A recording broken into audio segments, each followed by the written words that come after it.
The Louie T Network is powered by MusicHead University. MusicHeads, classes in session.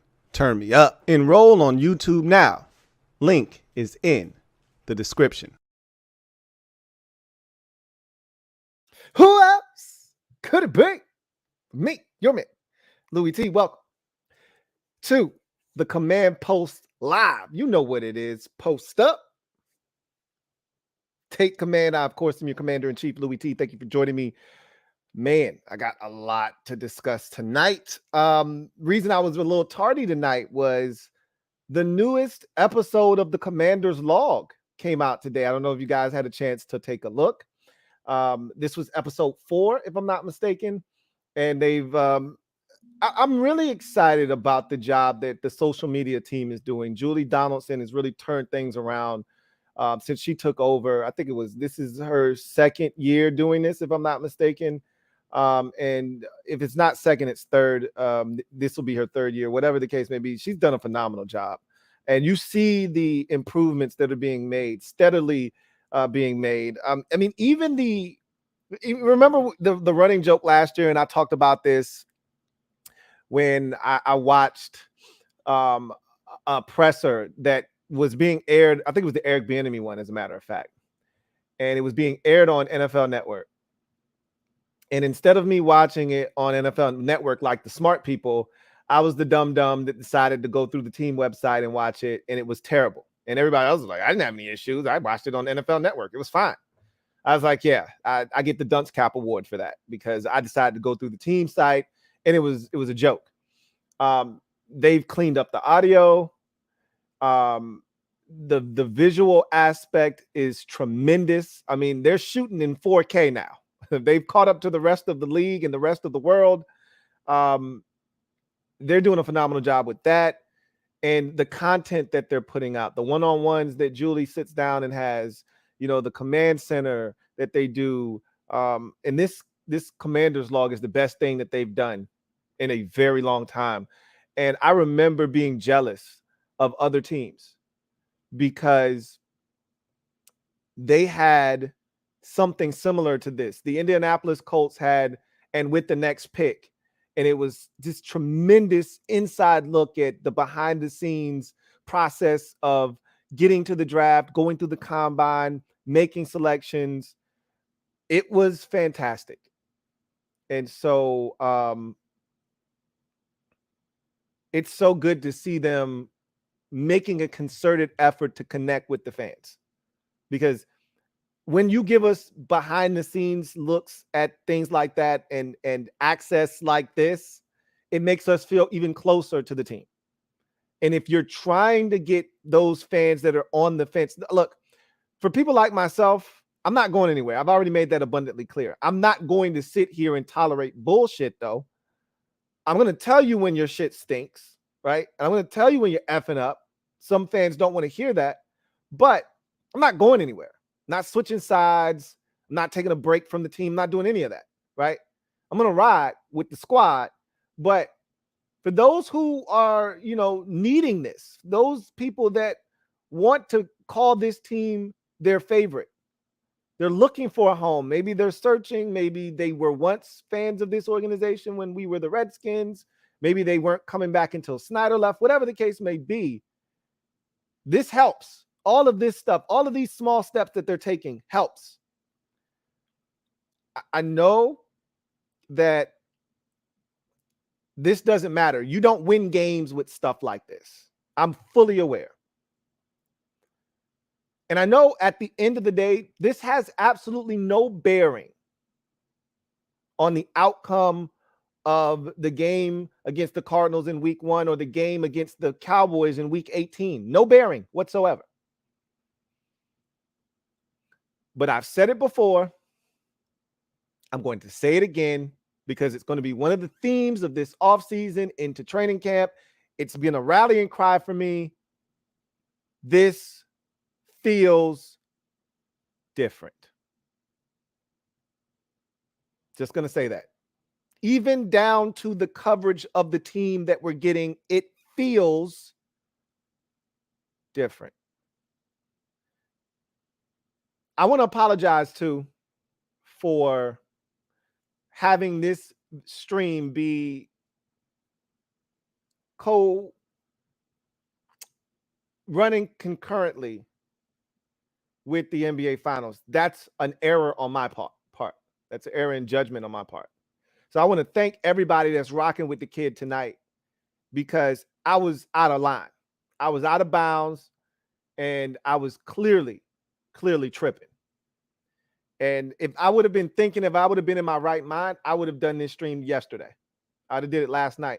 And I was so concentrated on the Super Friends stream and then allowing that to breathe that I didn't want to overcrowd that with a stream the very next night. I wanted the people that weren't able to join me live to have a chance to consume it. It's long, it's 5 hours long or whatever. So I wanted you to have a chance to kind of consume that. I didn't want to be overbearing with another stream the very next day. But I would have done that had I thought about the NBA Finals being on tonight, game 1. I would have rearranged the schedule.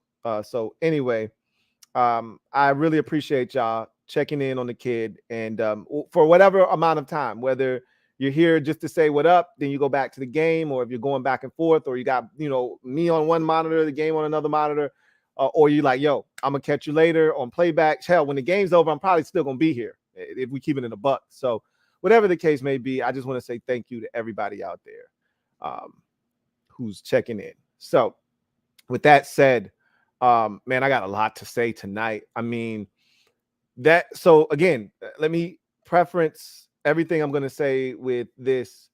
It feels different. There's a vibe that I'm getting from the players, the coaches. There's a breath of fresh air. And as fans, we want to just point to Dan Snyder's departure. And again, a lot of the fresh air, the crispness of the air, right? The quality of this air, it's not polluted anymore. A lot of that is because Dan is gone.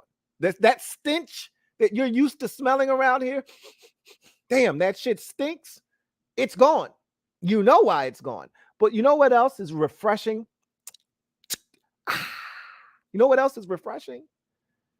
Eric Bieniemy and his presence here. That's very refreshing. So we had Eric Bieniemy speak today, and I told you this is weird. It's getting weird. This Eric Bieniemy thing, this fascination we have with him. He's the offensive coordinator. He's not the head coach, people. I have to constantly remind myself that he's not in charge. That distinction still goes to Ronald Rivera. So even when he speaks, you get excited and you listen very, attentively, because when he's talking with a purpose. There's a message that he's trying to convey. And I've been saying this, and a lot of the things that I said to you the other day, he said in his press conference about setting a tone. Like, yeah, it's May. Now it's June. But guess what? There's a tone being set by him making sure that they get in and out of the huddle, by making sure they get to the line of scrimmage with enough time to be able to make adjustments without having to burn a timeout, making sure that they sprint back to the huddle, get off the field, get on the field, making sure that they get the play out, the play call right. And if they don't, go back to the huddle and do it again. These little things that he's instilling in them now will prove to be huge come September, October, into November. Keep in mind, we have the latest bye that you can possibly have in the NFL for the second consecutive year. So you're going to need that discipline. You're going to need to be able to push through, to grit your teeth, or as he likes to say, strain. You're going to have to strain a little extra as we get to Thanksgiving. And then we get past Thanksgiving and we still haven't had a bye yet.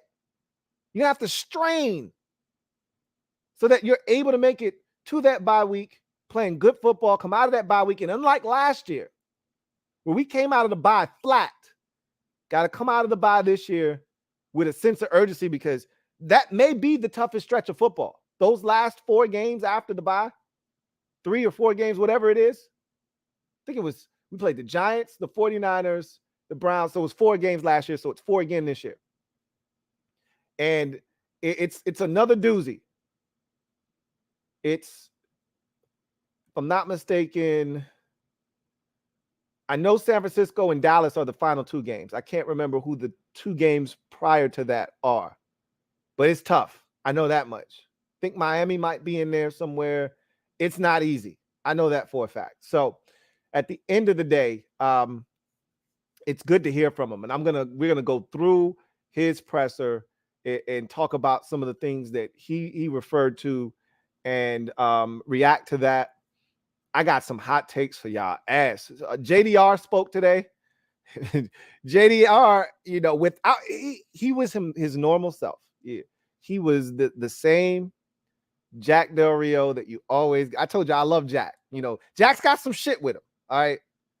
Jack's got some shit with him. We all know what Jack comes with, right? But when we're just talking strictly ball, I love me some Jack, man. And I love his demeanor. And maybe with some of these additions, maybe Jack gets a little bit more creative. I don't know. That hasn't been his thing since he's been here. But Jack dropped some gems on our melon today. I don't know if you caught him or not. I want to make sure you didn't miss him, though, because I got some hot takes for your ass. So between Jack speaking, EB speaking, Ron speaking yesterday, and putting everything together, I got quite a few gems for y'all. Yeah, we can really chop it up tonight. So I had referenced something before we get started. I had referenced something on the Super Friends stream, and in my haste, I forgot to put the picture on the stream so you guys could see it, so we could talk more about it. But I had referenced a list that I had seen on socials, on Twitter, and it was posted by the 33rd team, which is that same Sam Howell video that I had referenced to you guys with Mike Martz. It's that same channel on YouTube. They're this big company. They're killing it over there on the 33rd team, honestly, because as I mentioned, a huge contingent of the people that work for them are ex-players, coaches, and front office personnel. So these are guys with intimate knowledge of the NFL game. And so their opinions that you may not necessarily agree with, but you know where they're coming from and you can make sense of them. Unlike PFF, where I'm just like, nah, I'm not buying that shit. So they compiled a list of teams with trio of receivers, and they were asking who has the best trio of receivers. And I'm not sure if you guys had seen it or not, but in case you haven't, here's this list that I was referring to. So I had only brought it up because I look around this list. I don't know if you guys can see this list or not, but I look at this list, and do you see Dallas on this list anywhere? Now, they could be on this list, but I told you why I didn't think Dallas was on this list. I told Law and I told LB and Bad Dog. I said, well, Dallas isn't on this list because who the hell is Michael Gallup? I don't know that dude. I treat him like I treat Michael Thomas in New Orleans. Who the hell is that? I ain't seen you in years, bro. Years. I don't even know what you do anymore. You play receiver in the NFL? Really? Really? Oh, okay. Brandon Cooks and CeeDee Lamb, are good enough if you just toss an extra dude in there. If Gallup is healthy and he's playing well, then they would be on this list, clearly. But they're not. They're not on the list. How about the Eagles? Oh, man, they got Devontae Adams or Devontae Smith, and they got A.J. Brown and who? Who's the other guy? They're not on this list. You see them anywhere on this list? Hell no. They're not on the list either because they don't have a third receiver. All that Quez Watkins bullshit LB was talking about. Remember? He had the audacity. I'm not going to let him live that shit down, even though he already walked that statement back. But the fact that he was even arrogant enough to even come out of his mouth sideways, talking about Quez Watkins being better than Jahan Dotson. What? What? I had to rewind that several times because I'm like, I know this man did not just say what I think he just said. He didn't have the audacity to say what I think he just said. Ain't no way. Yeah, he did. Oh, okay. Well, I see our guys up there. I can't speak for anybody else. I don't see the Eagles. We know the Giants ain't going to be up here. Okay. But I don't see the Eagles up here. I don't see the Cowboys up here. But I do see 3 Washington receivers up here. Or as Law would say, 3 Washington receivers up here.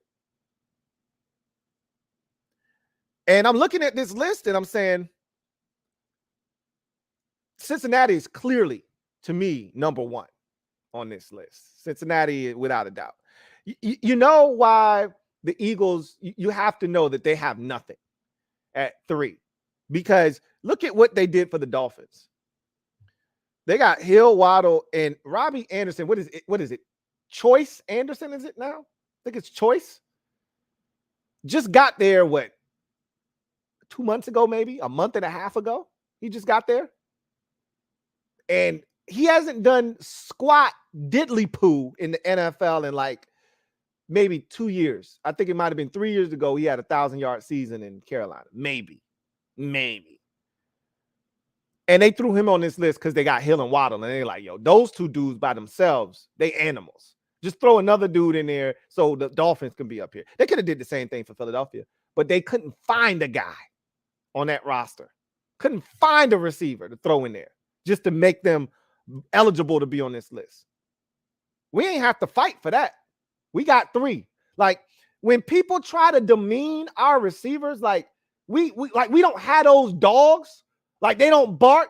Like, they don't bite. Like, like they ain't out here making noise. When they try to diminish what we got out here, I want y'all to understand.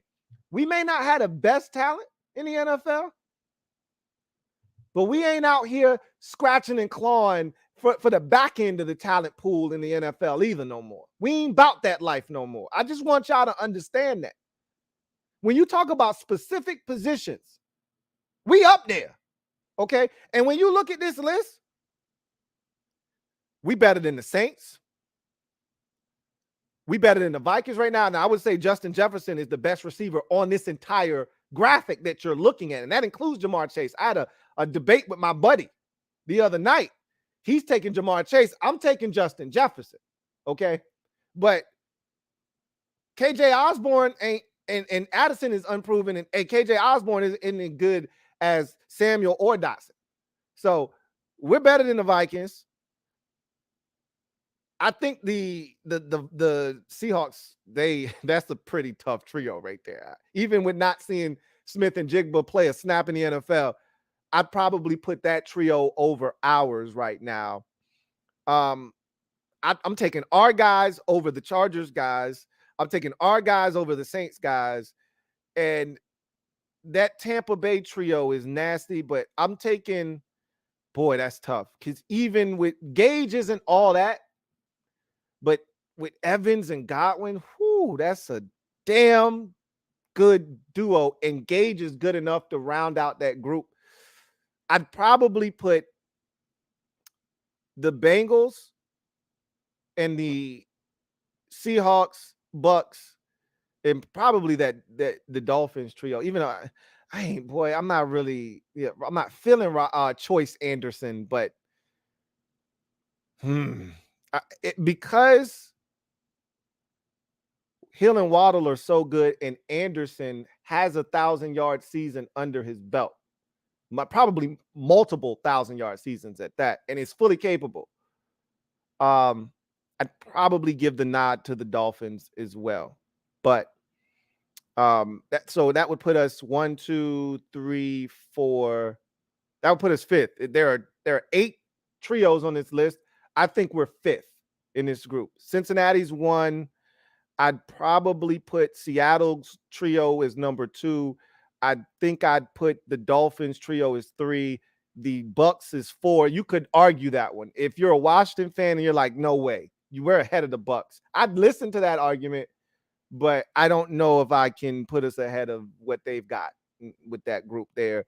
I think we come after the Bucks at 5.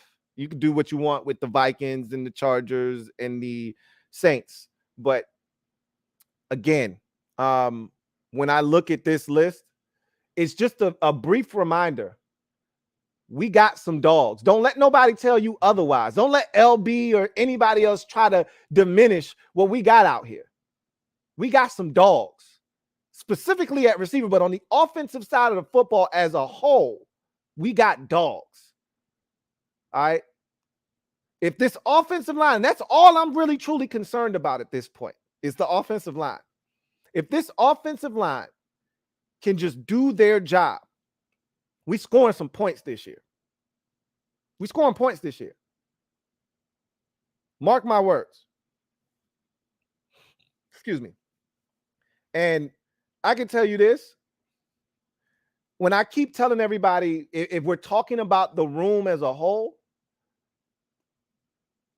I know Bieniemy hasn't had a big season yet, but as you continue to dig through the receiving groups, I want to know how many of these teams have a fourth dude that is trustworthy.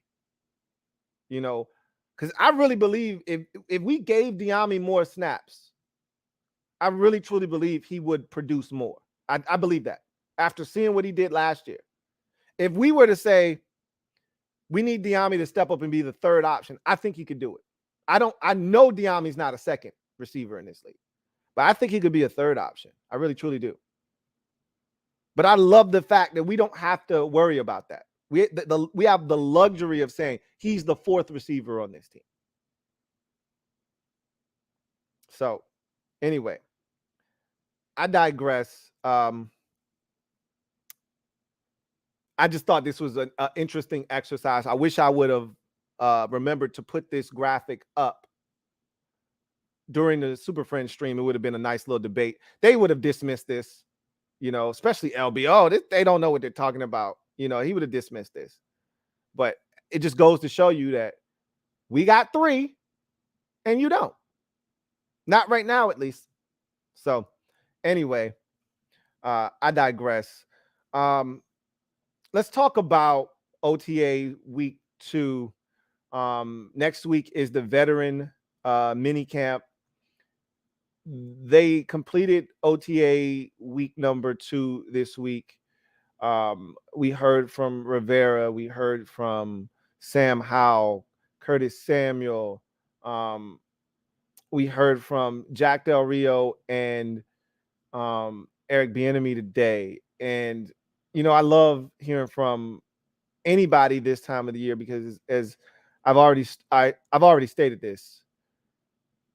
To me, words this time of the year hold more weight than action. And it's rare that you're ever going to hear me say that because words are just words. Action is something that you can, literally take and say, all right, I've seen you do that before, so I know you're capable. So generally, I'm more about that action, boss, and not about a lot of talk.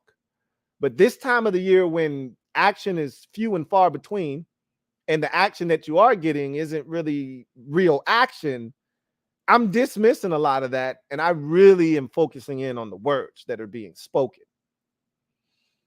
And I'm going to go through some of the highlights of what was said today from both Jack Del Rio, JDR, and EB, our 2 coordinators. And then I'm going to give you some of the hot takes. I got some spicy takes for your ass tonight because I truly believe that I've been able to glean some things by listening to what has been said, specifically JDR. So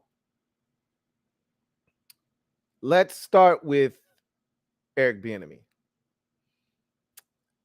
He started out, of course, as most of these pressers are going to, with him in particular, him and Ron more likely than not. I'm going to start out talking about Sam Howell.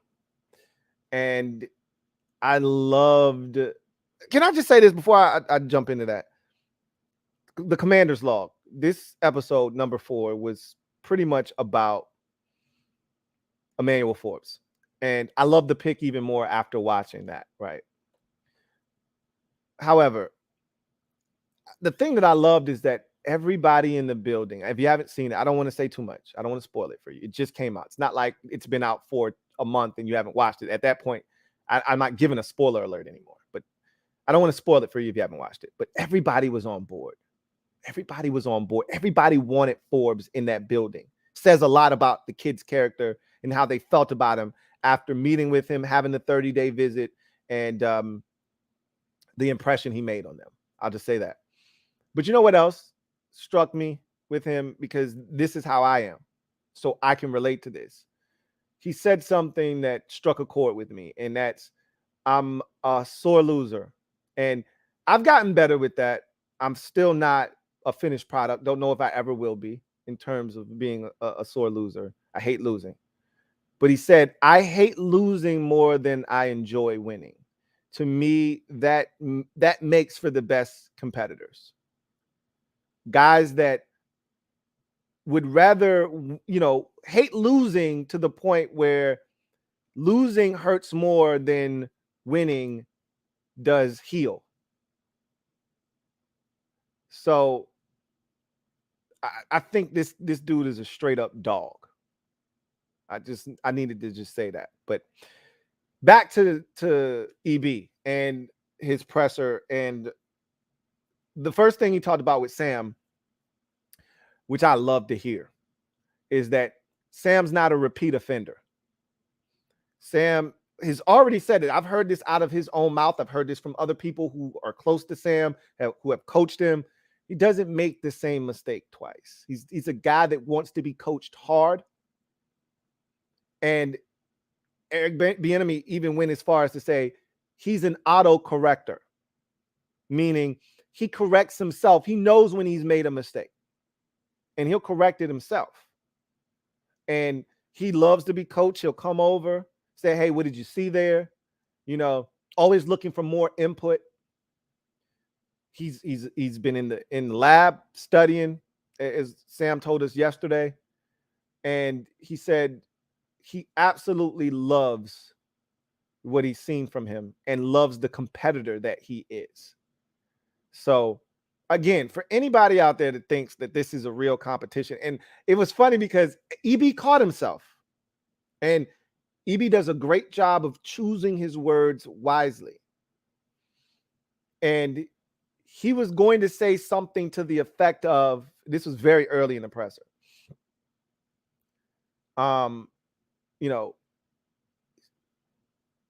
Sam handling things in the regular season, and he had to catch himself, because that would be insinuating that Sam is the guy, and that's not the message that they're trying to send right now. So they're creating this unified front that, hey, we haven't picked a quarterback. We don't know who's going to be our starter week 1. We're going to have a true camp battle. We're going to make Sam earn this, make him work hard for it. All of the things that they're supposed to do if they're truly trying to have a real competition. But we all know the truth. And he had to catch himself, and he had to change it to training camp, using the phrase training camp. But he right now feels like Sam is doing a great job of picking up all of the things that they're throwing at him. It's a lot. Even EB admitted, like, yo, it's a lot. It's a lot that we've put on their plates. But and Jack said the same thing about, the defense and these young guys. We putting a lot on their plate. Remember, I had something to say about, I had a lot to say about them potentially moving Emmanuel Forbes inside, because I was like, that's the same thing they did to Jamin Davis. He didn't handle it well. Well, Jamin Davis is a different dude. And I said this too. And when I say things like that, I always preface it with, it's not the same guy. You can't just take what happened with Jamin Davis and say, well, that happens to all rookies. You overload them. When you put too much on their plate, you overload them. You'll have their brain about to explode, and they can't process all of that at once. They don't have enough space in their brains to process everything. You can't say that for each player. Everybody's different. And Forbes strikes me as a guy that you could put a lot on his plate. And that's why they're doing what they're doing, to see how they handle it. And they're doing that with Sam. They're putting a lot on Sam's plate. And they're saying, devour it all. We want the plate clean by the time we get to training camp, bro. We piling it up on your plate. Clean the plate. Bring it back to us squeaky clean by the time we get to July. And then we'll go from there. So I love that. He talked about, and I should have noted this. And I swear I talked to you guys about this before, but I don't know if I did or not. But if you have some time and you ain't doing nothing, go back to EB's presser, right? After it was done and he's meeting up with the players. Remember, I made the joke. Okay, yes, he's heard my jokes. I made the joke about Sadiq Charles when I said, who in this picture doesn't belong? And Sadiq was there. And I told you, Sadiq is always there. If there's one thing I can say, and I said this before, Sadiq's always at the facility. You can't say it's for a lack of trying or he doesn't care. Sadiq's always there. So he was at the presser for EB in his introductory press conference with the rest of the guys that decided to show up, show support. And one thing that struck me as odd, and I told y'all this, I feel like I did, I may not have. He already knew Eric Bieniemy. Because he went up, he was the only guy that went up, dapped EB up, and EB looked like he knew who he was, and he was like, yo, you got my number? And he was like, yeah, I got your number. Is it the same number? He's like, nah, my number changed. I'm gonna have to give you my new number, or something to that effect.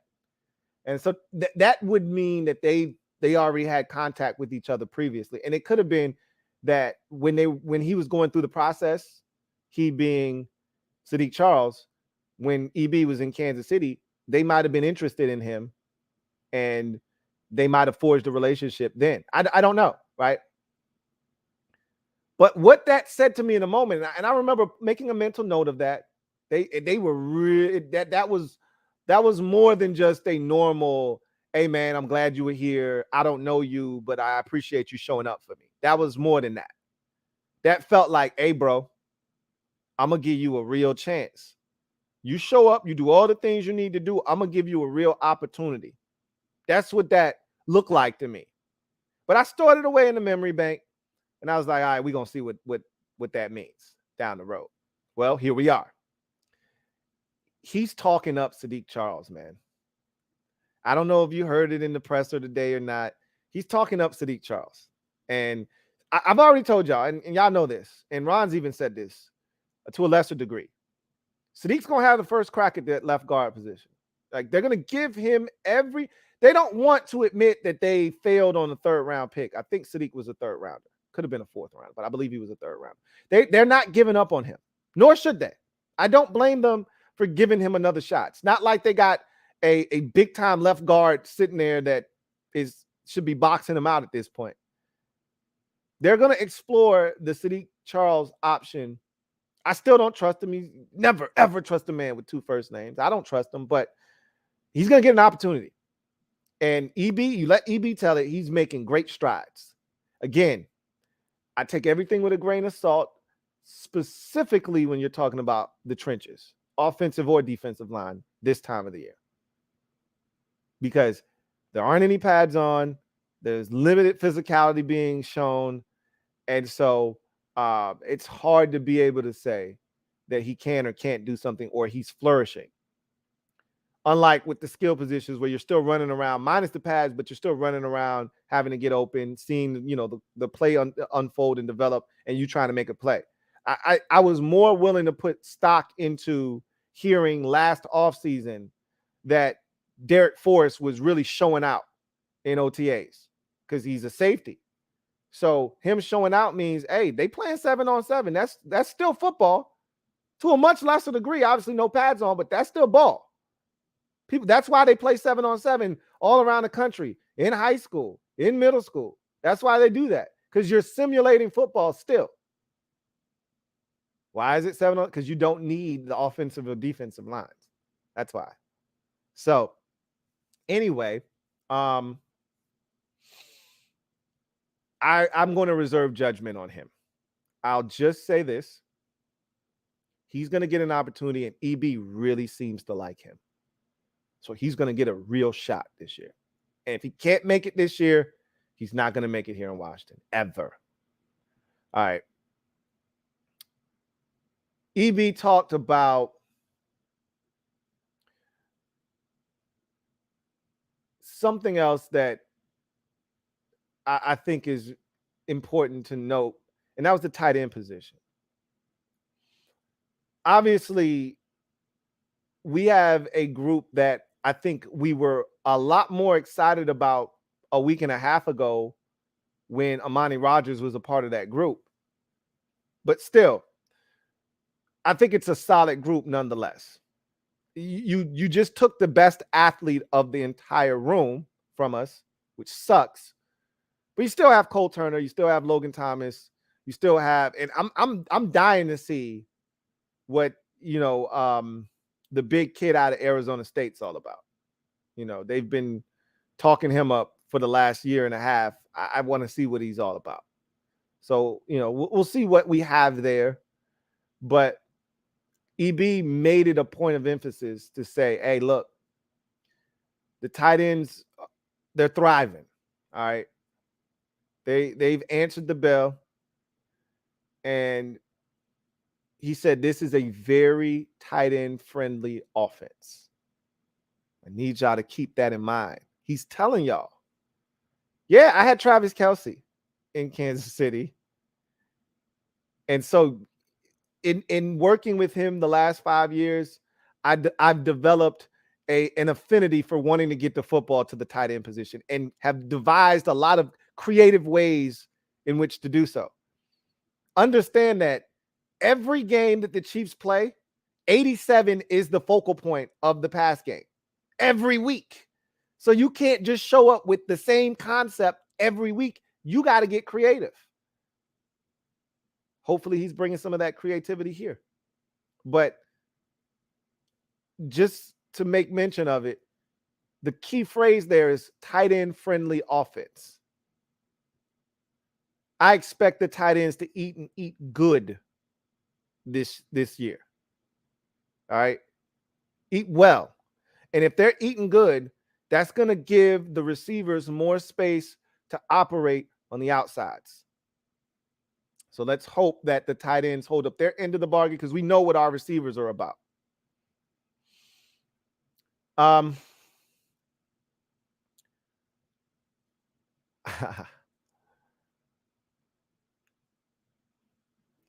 He talked about Terry.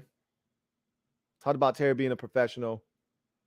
He talked about the running back room. I got to mention this, and I know a lot of you really, really like Chris Rodriguez Jr. or senior. I think he's a senior. Might be a junior. Chris Rodriguez is a guy that I think EB identifies with.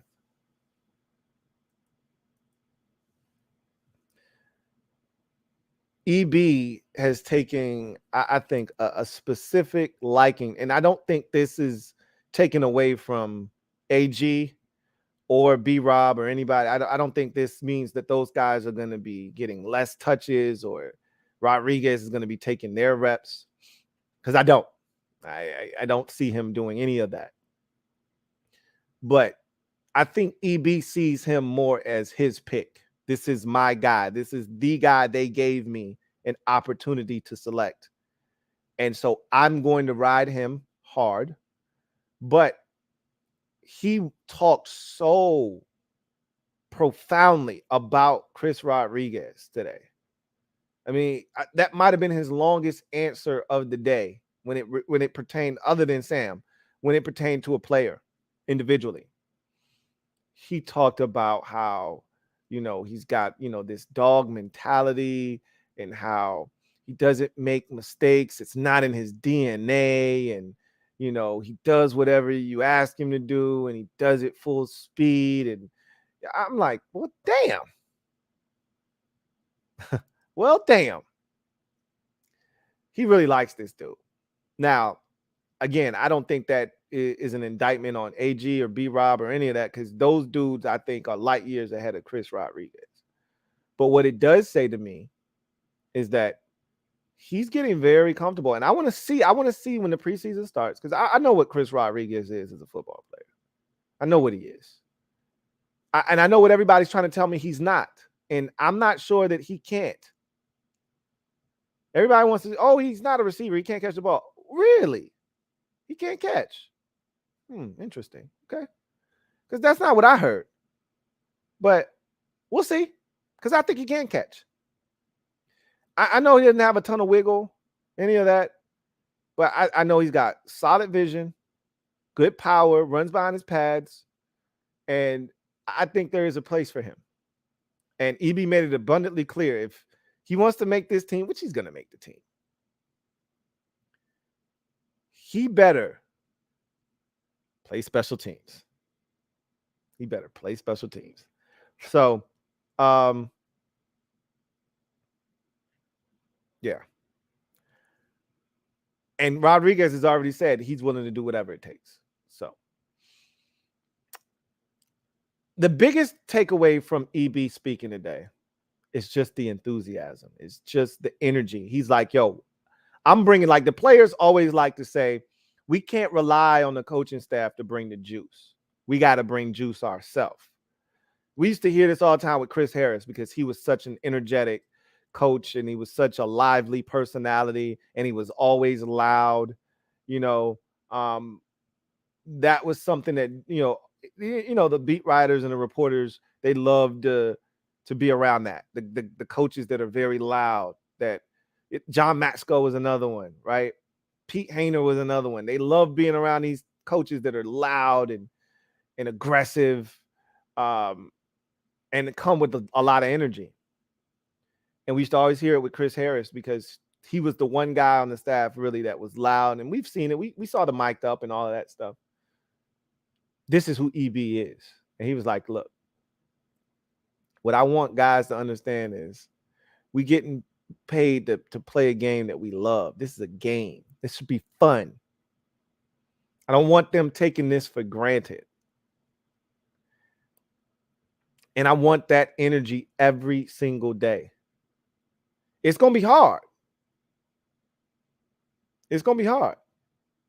And I'm going to demand a lot out of you, but it should be fun. You know what's fun? Winning is fun. And as an athlete, and if you've ever been an athlete, no matter what the level,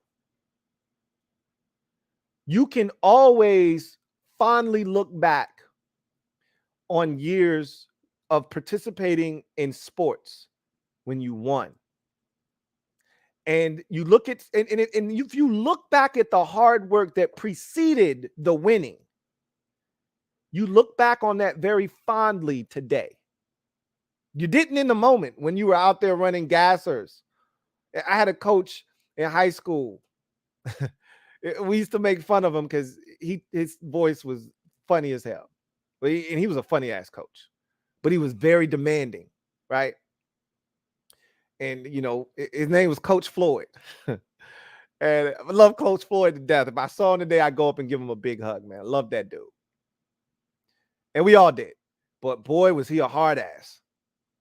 And his favorite thing to do was to run us to death till our damn tongues hung out of our mouth and damn near hit the ground. He had that damn whistle in his mouth, and he had the biggest set of teeth you've ever seen in your life. And he'd take his teeth and he'd bite down on that damn whistle. And he'd go and he'd be talking through his teeth with the damn whistle in his mouth. On the line, suicides. And then he'd blow that bitch. And he'd just walk away. And we couldn't stop running until he blew the whistle again. And we didn't know when the hell he was going to blow that damn whistle. And we just be running and running and running. And we used to hate his ass for that shit.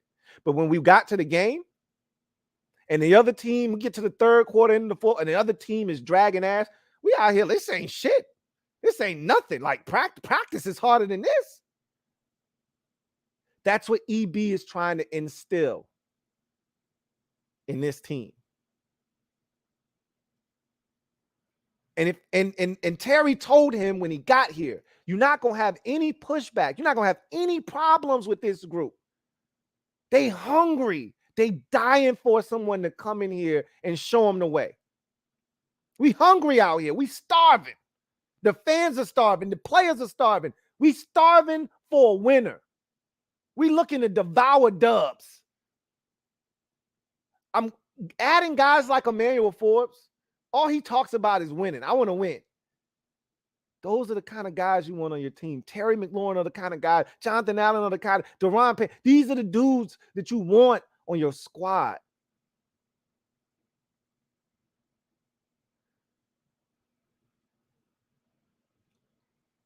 Ron said something yesterday that I've been telling y'all. And I hadn't heard this from anybody. I was just telling y'all this because I watched film over the draft process. And I'm telling y'all, I said, man, B-Rob has another gear we haven't seen here in Washington. I'm telling y'all.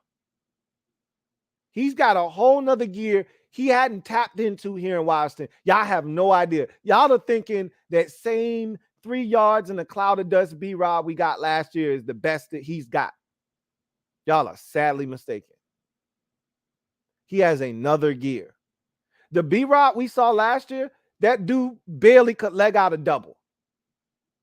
The B-Rob that I'm telling y'all we got before he got shot, the one that we're getting this year, that dude has the ability to hit a triple with ease. Stand up. Yeah, last year he was barely head first sliding in the second. With the tag being right behind him, he's safe. Got to ask the umpire for time, right? Helmet came off. He had to do it all to get in there to be safe.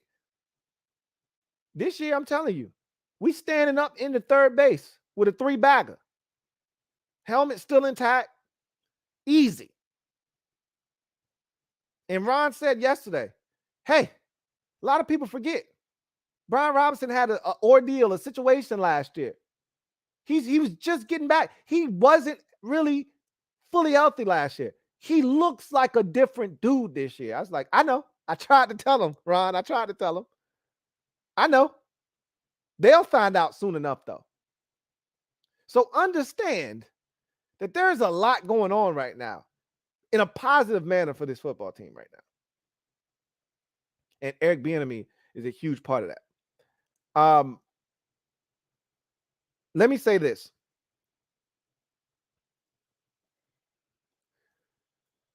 Before I get to Jack was dropping some dimes today. And I've had some thoughts in my mind that I was saving for the right time to unleash. I think now is the right time to unleash some of them after hearing some of the things that were said today. So with that said, let's jump into Jack Del Rio because I thought he was the one that really said some things that I found interesting. So let's start with Chase Young and Montez Sweat because Jack, I thought, said a lot without saying much. And that's the Jack Del Rio way. He wouldn't have it any other way. Usually Jack is pretty direct. You don't have to guess. I'm a big reading in between the line, drawing inferences type of guy. You don't really have to do a lot of that with Jack because he's pretty much going to tell you how he feels. And even if he doesn't, he'll say enough to leave the interpretation to be there for you to fill in the blanks yourself. I thought he did that today. So when asked about Montez Sweat and Chase Young not being at camp, remember 2 years ago. So we were the 31st ranked third down defense or 32nd. we were I think we were dead last in the league. We were first in third down defense last season, for those of you who weren't aware. And I remember I kept talking about this as the season progressed. I'm like, we're really good on third downs. I don't think this is going to last, though. And it did all season long. We didn't get turnovers. And if you listen to my guy, Derek B, getting off the field on third down is just as good as a turnover. And I'm like, no, it's not the same. And he understands it's not the same. But getting off the field on third downs is great. If you've got a prolific offense, that's all you need to do. Just get off the field, get the ball to your offense. We weren't prolific on offense under Scott Turner. So turnovers were something that they're like gold. They're like precious jewels. And we just didn't have enough of them. If this offense gets rolling this year, we don't have to just do what you did last year. Just get off the field on third downs, and the offense will handle the rest. With that said, remember 2 years ago, we were the worst third down defense in the league. And going into last offseason, Jack was asked about why we weren't good defensively the year before. And his response was, guys didn't show up for OTAs. Guys didn't show up for OTAs, and they weren't here for minis. And, you know, the communication wasn't good because guys weren't here. Remember that? I said, okay. So Jack's a big off-season guy. He wants his players there, yada, yada, yada. Cool. Fast forward to this year, number one third down defense. Jack's like, I want to talk about that shit. I want to talk about this year. Because as you can see, from year to year, this shit fluctuates. We could be ass again. So I don't want to talk about last year. I want to talk about now. I mean, that's Jack. That's why I love him, right? When it comes to this is why I love Jack. So they go to the Chase Young Montez Sweat card. Like, hey, man, how you feel about them not being here? Look, I'm worried about the guys that are here. We got a really good group of guys that are here. There's some good work getting done. And Jack tried to dance around it. And then they pressed him a little bit more. Like, come on, Jack. I mean, what would you want to see Chase Young do? And without hesitation, Jack couldn't help himself. He's like, I tried to dance around this shit. Enough. Be here. That's what he could do. Be here. The question was, what can Chase do when he shows up to be ready to make you feel good? And Jack wasn't hearing none of that shit. He'd be here. Here's my first hot take. If this staff is back next season, and when I say this staff, it could be minus Eric Bieniemy. I'm talking about Jack and Ron in particular. This staff is back next year. Chase Young will not be back next year. Now, I will preface this with this statement here. All Montez Sweat has to do is make it close. Sweat can't have 6 sacks and Chase have 12.5 with 4 forced fumbles, 3 batted balls and a pick, and an interception. Like, he can't dominate on that level and Tez just have a meager year. It's got to be total domination by Chase, and Montez has to be average at best for them to be swayed in the direction of Chase. If it's remotely close, if Tez is in the ballpark, they're going with Tez. Jack Del Rio is done with Chase Young. Done, I tell you. He's over him. Now, he loves him some Montez Sweat because the two guys are doing the exact same thing. And Jack really didn't want to have shit to do with Chase at all. Was aggravated that he even had to talk about Chase. If you look at his demeanor and you listen to the way he answered the question. It's the same way Ron conducts himself, not all the time, but a lot of the time when talking about Chase and him not being at OTAs or talking about Chase and him not playing last season. They're fed up with Chase Young. They don't view him as a team guy. So right now, as it stands, the needle is heavily tilted in the direction of Montez Sweat. And Jack pretty much said all he's got to do, and I've already said this, I've already told y'all, if you ask me who's in the driver's seat to get broken off, it's Montez Sweat. And I said they're treating him like they treated Daron Payne last year. And Jack has essentially said all he's got to do is finish. He said it in the one-on-one with Julie Donaldson. He reiterated that again today. And he said, look, if he just gets to the quarterback, it will add a lot of zeros to his check. And Jack started laughing. So they know what Tez is, right? They know what he is as a football player. And he's not here, just like Chase isn't here. He ain't tripping about it. He would like it if Tez was here, but he ain't tripping about it because they like Tez. They ain't effing with Chase, man. I'm telling y'all. I sense the energy. Chase is done. This shit is a wrap. If Tez has 8 sacks and Chase has 10.5, they going with Tez. All he has to do is be close. If Tez has 9 sacks and Chase has 12.5, they're going with Tez. This shit is over. If this staff is still here, Chase Young will not be. I'm convinced. Again, the one caveat being that he so far outperforms, he being Chase Young, so performs Montez Sweat to the point where they have to say, all right, we got to go with Chase. But I truly don't see that. I think Tez is going to be right there with him. If Tez doesn't have a better season, and I think Tez has a chance to have a better season than him, I'd put my money on Tez having a better season than Chase at this point. But all he has to do is be close. That's it. Jack rocks with Tez. He don't F with Chase. Last year left a bad taste in a lot of people's mouth. And this is the cherry on top. Him not showing up again after we specifically have expressed to you how much we feel like this means to not just you, but to team camaraderie. You want to be a leader, a captain, a guy that's rah-rah. We need you here when everybody else is here. You may not feel like this is something you need, but we're looking at the aesthetics. You're a leader, right? You call yourself a leader. You want to see on your chest. This is when you show up.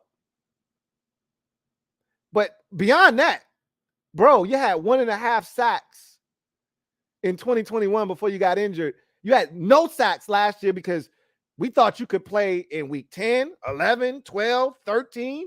We had a bye week. We sure thought you was coming back in week 15 after the bye. You didn't come back till week 16. So, yeah, my first hot take is Chase Young is done in Washington. That ship has sailed. But we'll see what happens. Next spicy take came from the linebacker position. And I thought this was, to me, the biggest gem that he dropped was at linebacker. He had a lot to say. All right. So they've been hard. You know what this makes me feel like? I really, truly believe Jack. Two things. One, I don't think Jack was on board with Cole Holcomb not being here. I'm going to come back to that. Put a pin in that. We're going to come back to that. Two, I don't think Jack was the biggest fan of the Jamin Davis pick 3 years ago in the first round. Here's why I say that. He's been really hard on Jamin Davis. And Jack isn't, he's not a guy that generally goes and does his business through the media. You know, the only time I can remember Jack going through the media to make a point about a player is Jamin Davis. Now, Ron has done that throughout his career. He did it with Dwayne Haskins. He's done it with Chase Young and Montez Sweat. He's done it with Jamin Davis. So there's a track record there with Ron where you go, okay, when Ron's not happy with a guy, sometimes he feels the need to air him out through the media. And I would assume he's already talked to that player multiple times. Now, this is my last ditch effort to try to get through to you. Now, I'm going to let everybody know how I feel. Jack doesn't do that. You know, Jack's not going to talk to you about those things. He's going to keep that stuff in house. And so when Jack aired out Jamin Davis last year after I want to say it was either the Detroit or the Jacksonville game. I want to say it was after the Detroit game. I was shocked. Remember, he had that Jamin Davis posted that clip from Django. I've never seen the movie, so I didn't know where the hell it came from. I didn't know what it meant, but you know, people were telling me, and then I heard what it said, and so I was like, oh, that sounds good to me. You know, we knew he was talking about Jack, or at least we thought. And James was like, man, it was a joke. Everybody that knew what I was talking about and knew it was an inside joke, yada, yada, yada, whatever. But I was like, interesting.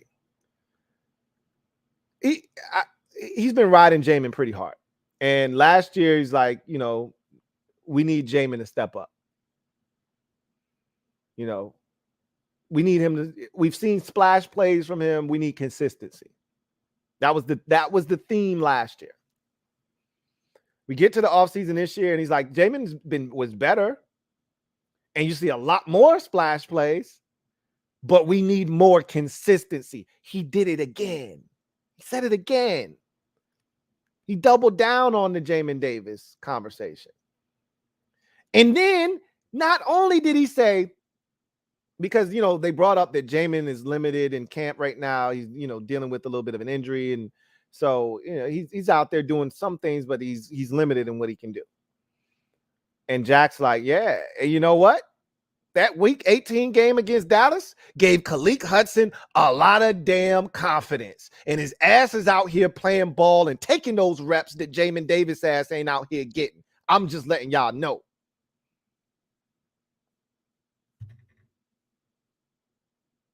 Oh, really? That's how you feel? Oh, really? Khaleek's out here balling, huh? Interesting. I would not be shocked. So I already told you I thought Khaleke Hudson would be on the team this year. The hot take here is this is a make or break season for Jamin Davis. I truly believe that if Khaleke Hudson is able to get reps, and, you know, maybe Jamin Davis is perfectly healthy by the time training camp rolls around and is ready to go, and he's healthy for the entire duration of camp and into the preseason, and he never gives Khaleke Hudson an opportunity to make some plays. But my hot take is, if Jamin Davis, for whatever reason, is not in the lineup and Khaleke Hudson gets an opportunity to play, at some point in the 2023 season, I think Khaleke Hudson is going to take Jamin Davis's job. We'll see. Now, I'm still rolling with Jamin Davis. I want to see him continue to grow and ascend and have that consistency. I still haven't seen it. I'm like Jack. We've seen splash plays. There are times where we go, oh my God, look at Jamin Davis. He's the fastest player on the field right now. And then there's times where he's invisible. You just don't see him. And with his speed and athleticism, we shouldn't find ourselves saying that. Not behind this defensive line. I'll just say this. The week 18 game, Khaleke Hudson was everywhere. He was ubiquitous. We haven't seen a game like that out of Jamin Davis in 3 years. Or this is year 3 for him? Or is this year 4? This is year 3, right? It's got to be year 3. because he was the first round pick in 2021. So 2021, 22, yeah, this is his third season. We haven't seen a game out of Jamin Davis in 2 years like the one we saw from Khalid Hudson. And we've seen 2 of those games from Khalid. Don't forget the game against Seattle when Cole Holcomb was out. I think it was Cole Holcomb that was out. And Khalid had to play. And he had like 15 tackles against the Seahawks back in 2021. Or 2020. I think it was 2020. It was 2020. It might have been 2021. But he had like 15 tackles. So it was 2021. Had to be.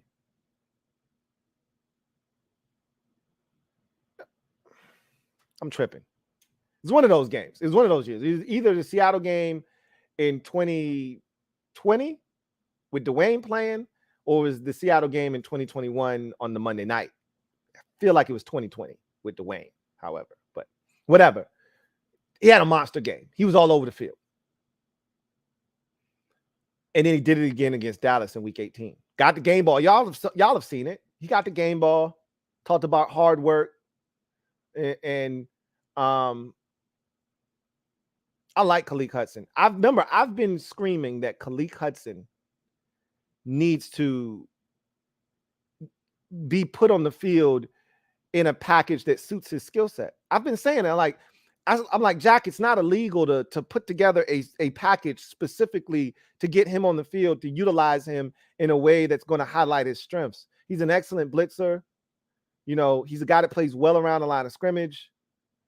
He's got some coverage ability. It's not great, but it's good enough that you could bluff him as a blitzer and have him run with a running back out of the backfield, things of that nature. But I felt like there was always a place on the field for him, with specific packages, and I just didn't think they ever utilized it. Well, we might be seeing some of that this year.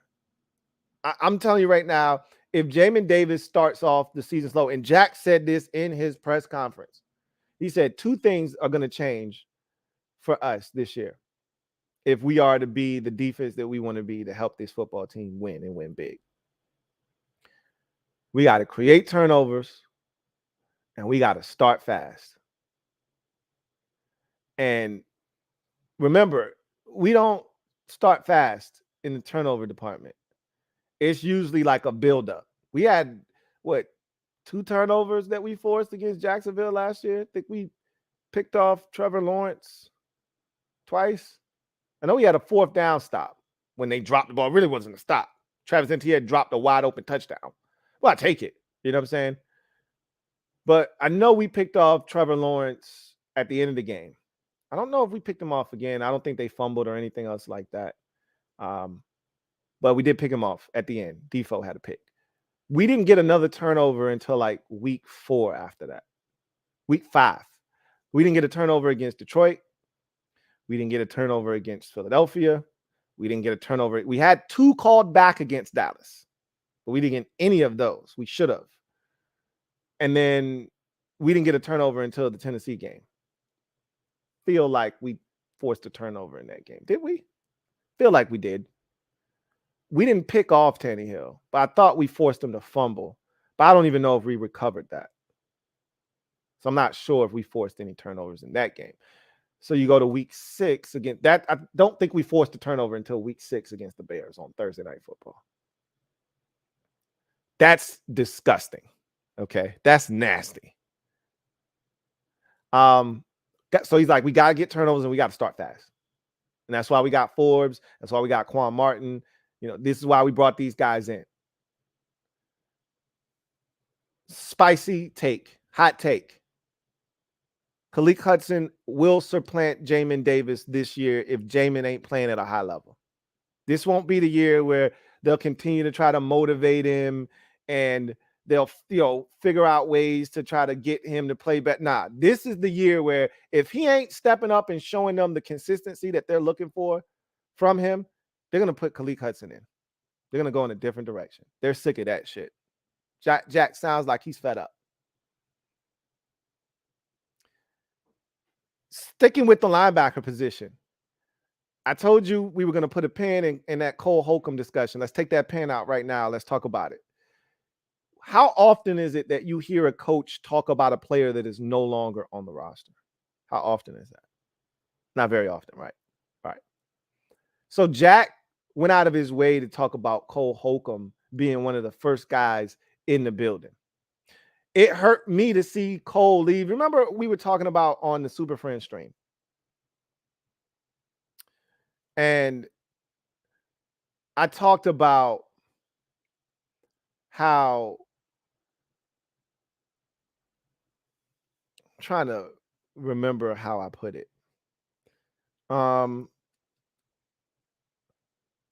I was talking about how in today's NFL and just in sports in general, these players know each other a lot of times because of these circuits, these AAU circuits, these 7-on-7 camps, and these passing camps, whatever.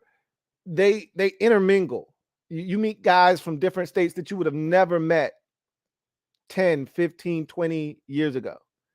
So they know each other. And then the bonds of playing at the same school can never be broken. Like I saw a picture from OTAs this week of Terrell Burgess and Cody Barton. And they're cheesing ear to ear. Why? Because they both went to Utah and they played together.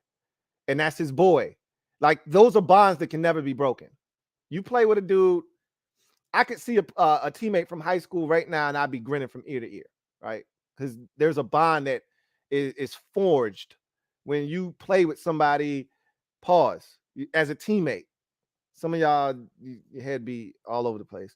When you play with the teammate, you're with these, and that's why I try to explain it. You're with these dudes almost more than you were with your family. Practice, game days, all of that stuff, study hall, when you're in school, all that. You're with these dudes a lot. So you forge these relationships. And so you don't get the animosity that you once did for a division rival. Like back in the days, those players genuinely could not stand Dallas, couldn't stand the Giants or the Eagles. You don't get as much of that. And with the high turnover rate, it was more prevalent before free agency because you would have the same roster for 7, 8, 9 years straight, right? How do you think the Buffalo Bills were able to go to 3 straight Super Bowls? Yeah, free agency happened at the tail end of that run, but those guys had been together since like 1985, okay? That same group of Darryl Talley, Bruce Smith, Andre Reed, Thurman Thomas, Jim Kelly. Yeah, all those dudes have been together for like 7 years together straight. You can't do that shit anymore. Right?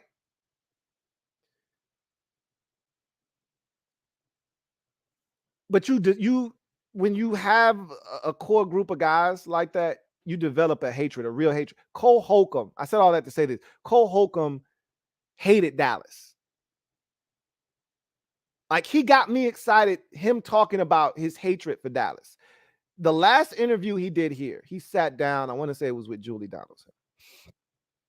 And he talked about, the offseason, how it sucked for him to miss the final whatever games of the season, how he wanted to be back in Washington, how he, could not stand Dallas, his disdain for the Cowboys. It was genuine. It was real. You could feel it. I'm like, those are the dudes I want on my squad. And, Cole's a good football player. He's not great, but he's a good football player. And I still thought there was more there that we could tap into. But I don't think Jack wanted him to go.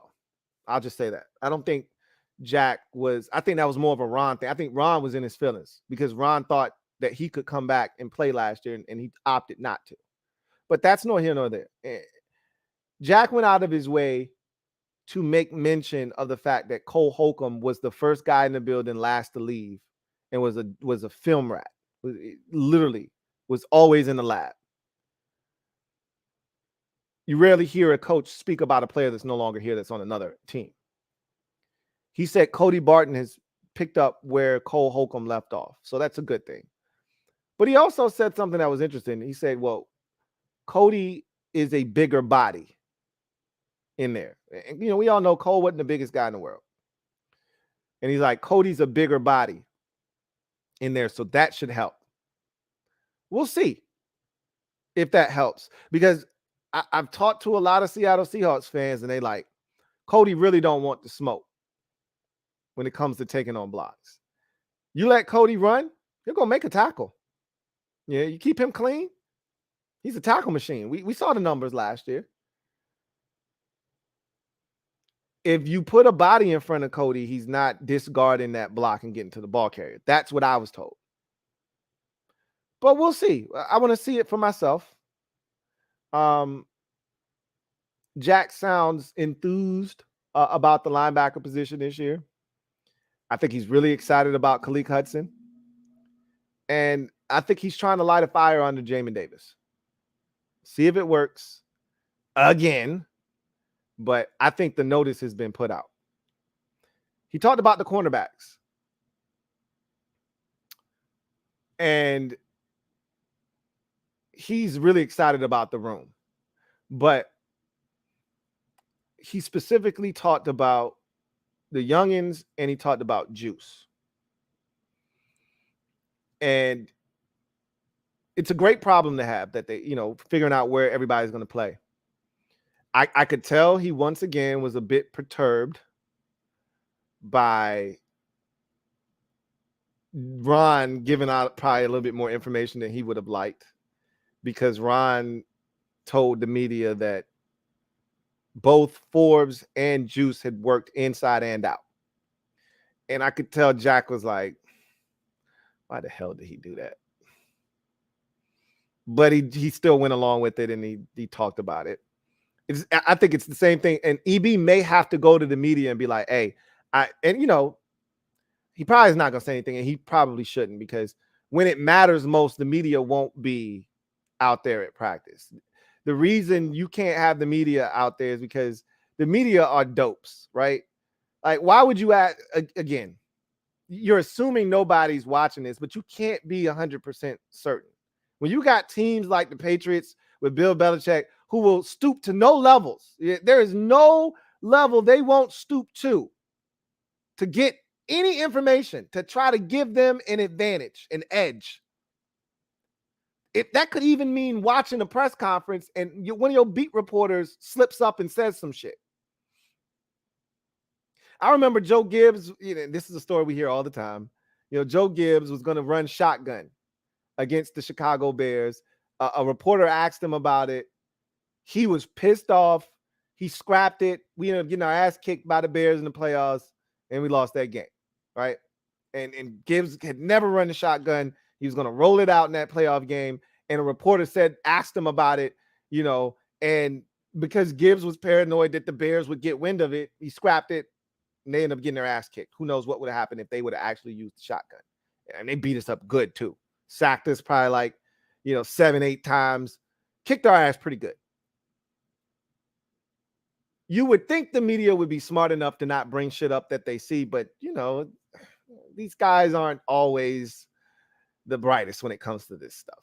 So somebody today asked EB about Jahan being in the backfield, and he's like, I don't know what you're talking about. And he laughed, but I know in his head he's probably like, why would you say something like that?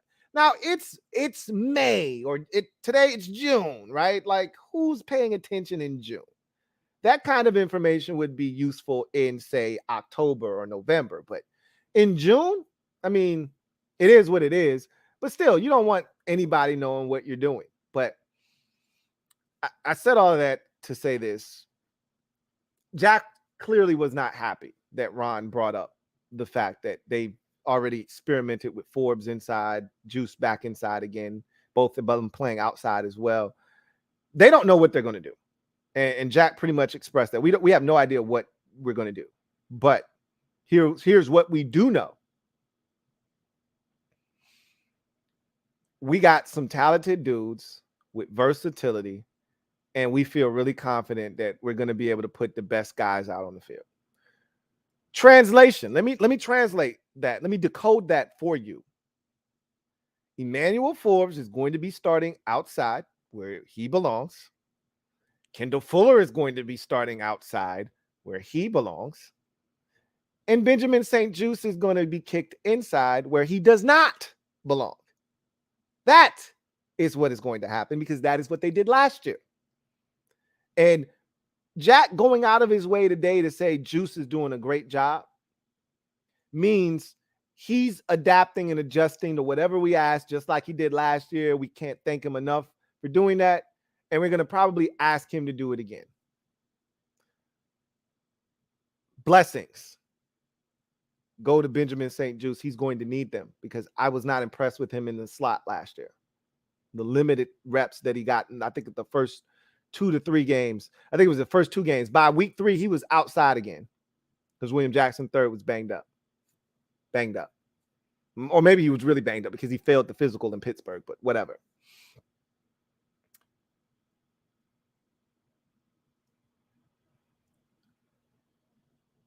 I'm going to say this. This is the hottest of the hot takes that I have. I got 2 left.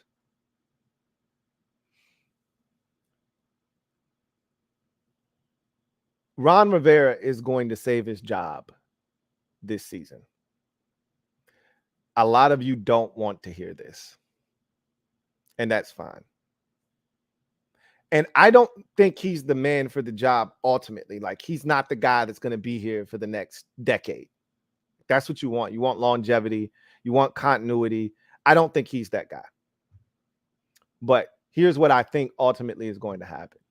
The combination of Sam Howell and Eric Bieniemy are going to save his job this year.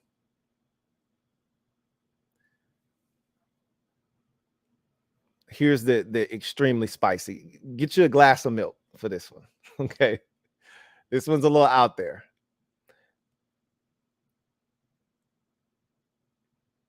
In saving his job this year, it's going to set us up for one of those patented Ron Rivera specials. I'm talking about one of those Carolina Panther 2015 type seasons. I'm not saying 16-1, but I'm talking about one of those Eagles seasons from last year, like 13-4 type years. Ron is going to save his job this year. And remember, Ron has 2 years left on his deal, this year and next year. So they don't have to do anything to his contract. They could just let him go into the final year of his deal on some lame duck shit.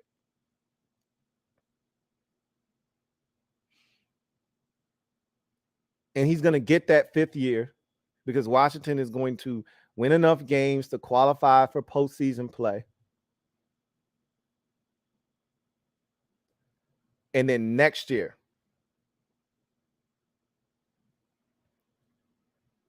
he's going to have one of those big seasons.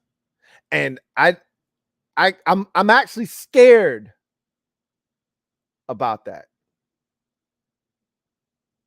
Because that would be the last year of his deal. And if he has one of those years, you have no choice but to re-up. The only way, though, and here's the caveat to what I just said. The only way that that transpires is if EB isn't plucked from our staff after this year, because he's going to do a hell of a job. And if I'm Ron, I just want one more year after this year. Just give me one more year. Because I see all the stars aligning. It's not this year, because Sam is going to take some lumps this year. So it's not this year. Sam, he'll prove he belongs, that you don't have to look any further for a starting quarterback. Sam will prove that this year. But he's not ready to put you in the driver's seat yet. That comes next year. That comes next year. This roster,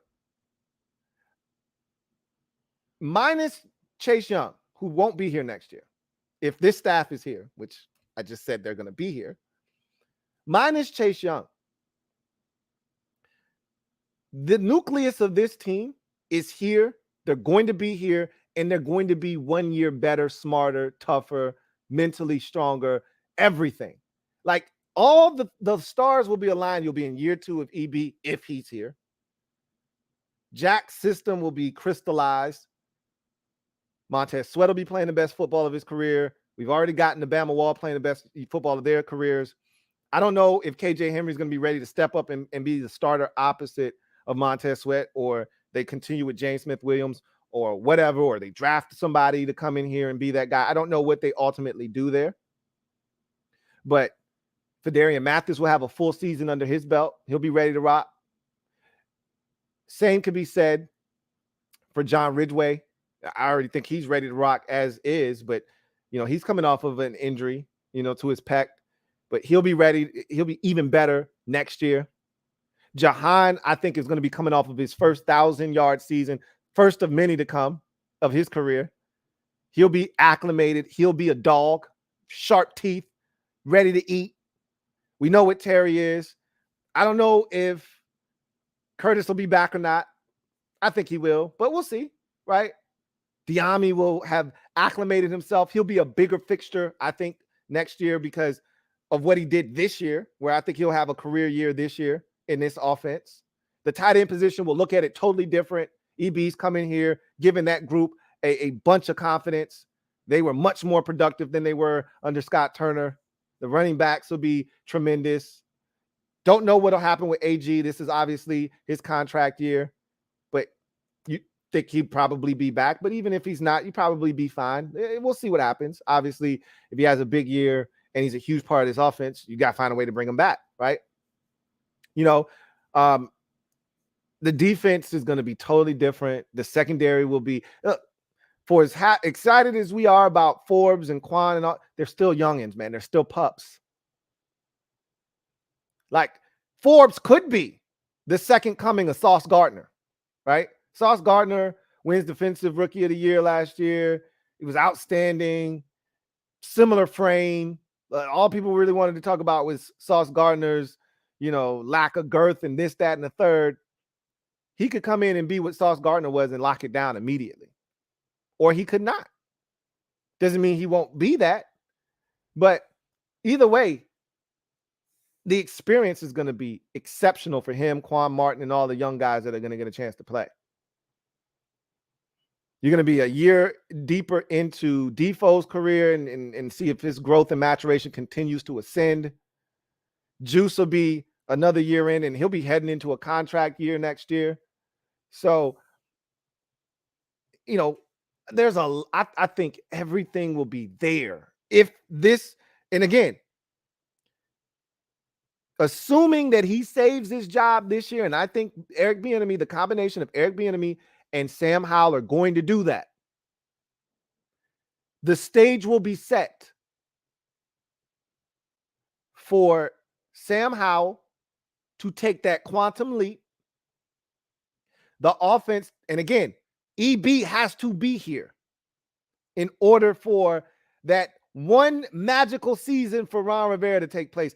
EB has to be here for a second year. That's the thing I can't guarantee you. Because if the leaps that this offense takes happens, which I think is going to happen, because it can't be any worse. And we've already stated that if this offense can just score 24 points a game, we're a double-digit win outfit. We've already gone through the exercise of if Washington had just scored 23 points per game last year, what that would have meant for them record-wise. We won 8 games, right?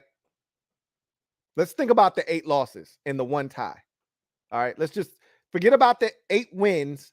Let's just to focus on the 9 games that we didn't win, the 8 losses and the 1 tie. So let's go through that in sequential order. All right, chronological order.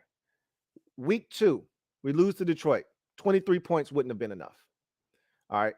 Week 3, We lose to the Philadelphia Eagles. 23 points would not have been enough. They scored 24, I believe. Week 4, Dallas scores 25. It wouldn't have been enough. 23 points wouldn't have been enough. Week 6, 23 would have been enough. Or week 5, rather. 23 points would have been enough to beat the Titans. All right. Week number 9 against the Vikings. 23 points would have been enough. All right. So that's 2. The next loss was the tie, rather, against the Giants. 23 points would have been enough. All right. So that's 3. Okay. Let's go to the next game against the Giants. 23 points would have, what was the score in that game? 20-12, right? I think it was 20-12. 23 points would have been enough. That's 4. Okay. The following week against the 49ers wouldn't have been enough. The week after that against the Browns, I don't think it would have been enough. I think the Browns scored 21 points, though. I know Deshaun Watson had 3 touchdown passes. I'm actually interested now to see what the score was in that game. So let me see. Browns first, Commanders 2022, 24-10. It would not have been enough. And then, so that was the last loss of the season. I don't think I skipped any. 4 out of the 9 games that we did not win would have resulted in victories had we scored 23 points. Just 23. Okay. If you up it to 25, we would have beaten the Browns. We'd have beaten the Eagles the first time. And again, obviously that changes the way these teams would have approached the rest of the game when they were already up. I'm fully aware of that, but I'm just going off of this hypothetical. If you could have found a way to score 25 against the Browns and the Eagles the first time, you would have won both of those games as well. Just 2 more points above the 23 that I set it at. So essentially what I'm telling you, that puts you at 12 wins. All right. Now, again, different level of competition. The defense may not be getting off the field as prolifically on third downs as they did last year, which kept the score down in a lot of these games. Yada, yada, yada. I'm fully aware. What I'm telling you is if Bieniemy comes in here and this offense is just good, that's a massive upgrade over the shit we've been the last 3 years. That might be good enough to get him a job. So he may not be here. But I'm telling y'all, if Ron saves his job, and my hot take is he's going to save his job. Ron Rivera will save his job. He will not be fired after this season. The combination of Eric Bieniemy and Sam Howell will save his job, coupled with the defense being solid. I still have my reservations about the defense, but above all else, they're not going to be terrible. I feel confident in saying that. I can't tell you that they're going to be dominant. They may be far from it, but they're going to give us a chance in ball games. If this offense is just solid, they're going to give us a chance. Anyway, Ron is going to save his job.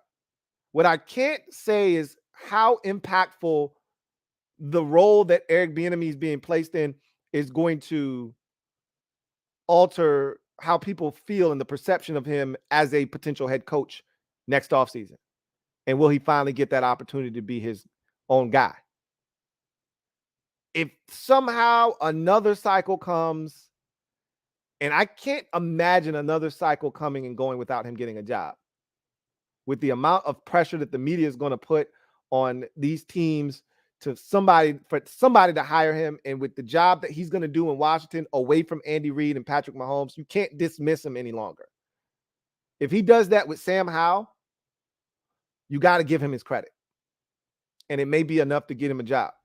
But if they can somehow get him to stay here for another year, which if Bieniemy gets offered a job, he's gone. I don't care what job it is, how bad it is. If he gets an opportunity, he's going to take it because he's been waiting for a very long time. And you'd love to be in a position mentally where you say, look, I waited this long. I'm not just going to take any job. I'm taking the right job. But for how long he's waited, you don't know if you're going to get another opportunity. So whatever job is offered to you, that's the one you're going to take. If he's here again next year, after a successful season this year, Ron's going on a run next year. A serious run. Yeah, that's spicy. Yeah, I know I sound crazy. I don't mind. That's what hot takes are supposed to sound. They're not supposed to sound mild. That's why I told you to put that glass of milk there. You were going to need that to wash down that spicy take. That's ghost pepper hot. Okay? I'm aware. Anyway. I digress. I know a lot of y'all don't want to hear that shit. Y'all don't want nothing to do with Ron. I understand. Don't kill me. I'm just a messenger. Anyway, I digress. Somebody just said, you're crazy as hell, Lou. I know. Oh, man. Anyway, let's get to the comment section, man. See what you guys have to say. Let me check something out first. All right, so Denver took care of the Heat in game 1, 104-93. I'm not shocked. I expect them to win this series fairly easy, and I expect them to win both games at home. I don't think they're going to sweep the Heat. I wouldn't be shocked if they did, but I don't expect them to do that. But I don't expect this to be a very competitive series.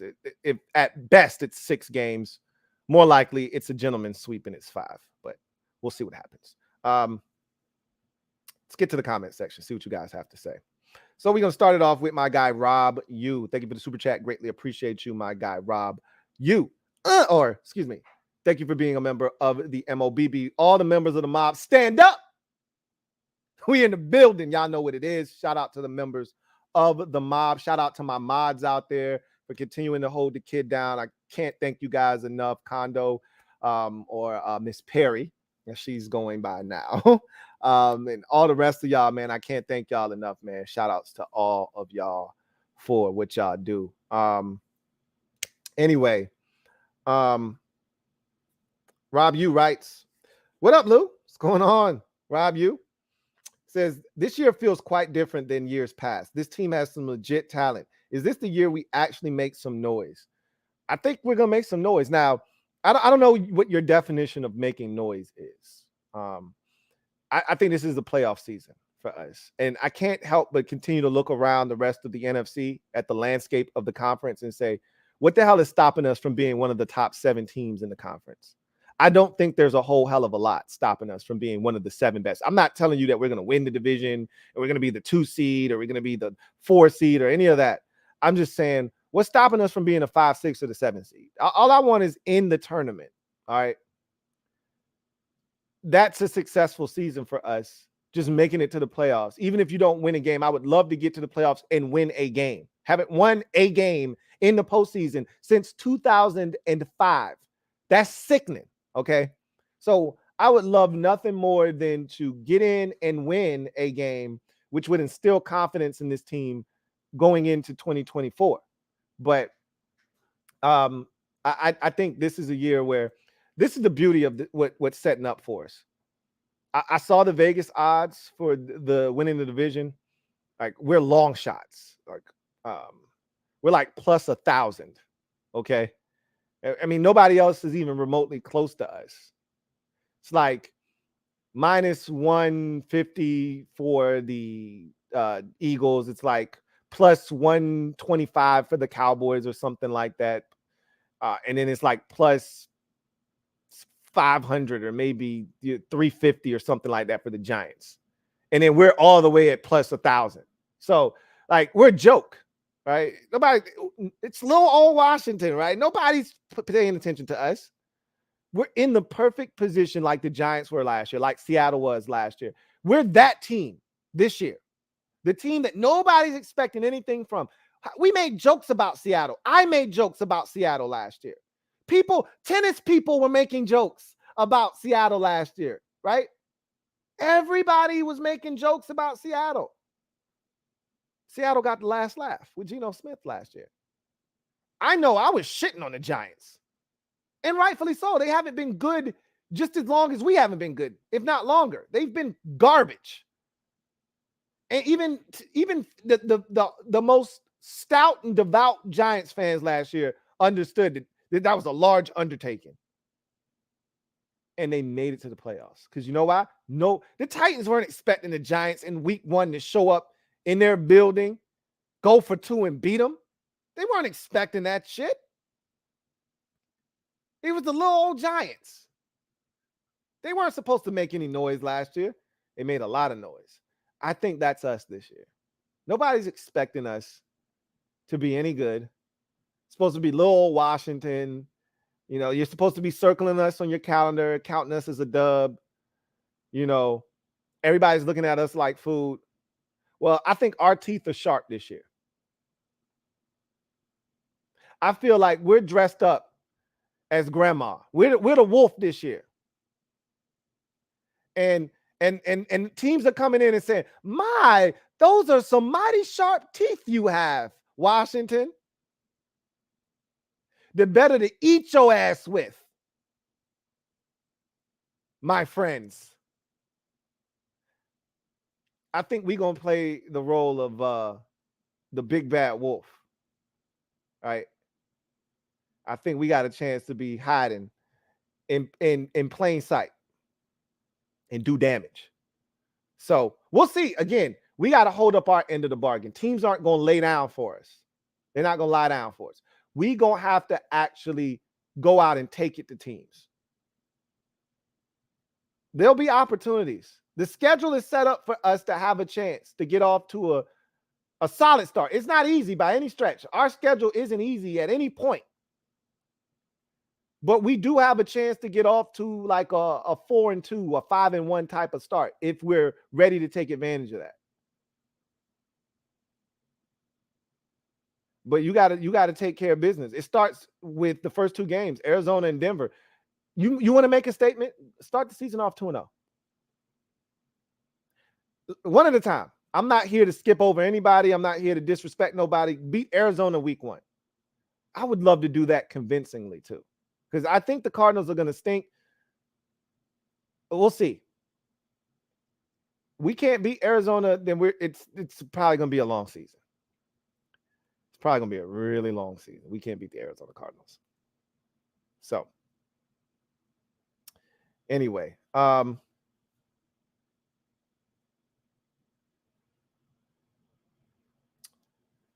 Rosario Satara Poleski, thank you for the super chat. Greatly appreciate you. Thank you for being a member of the MOBB. Let me say this.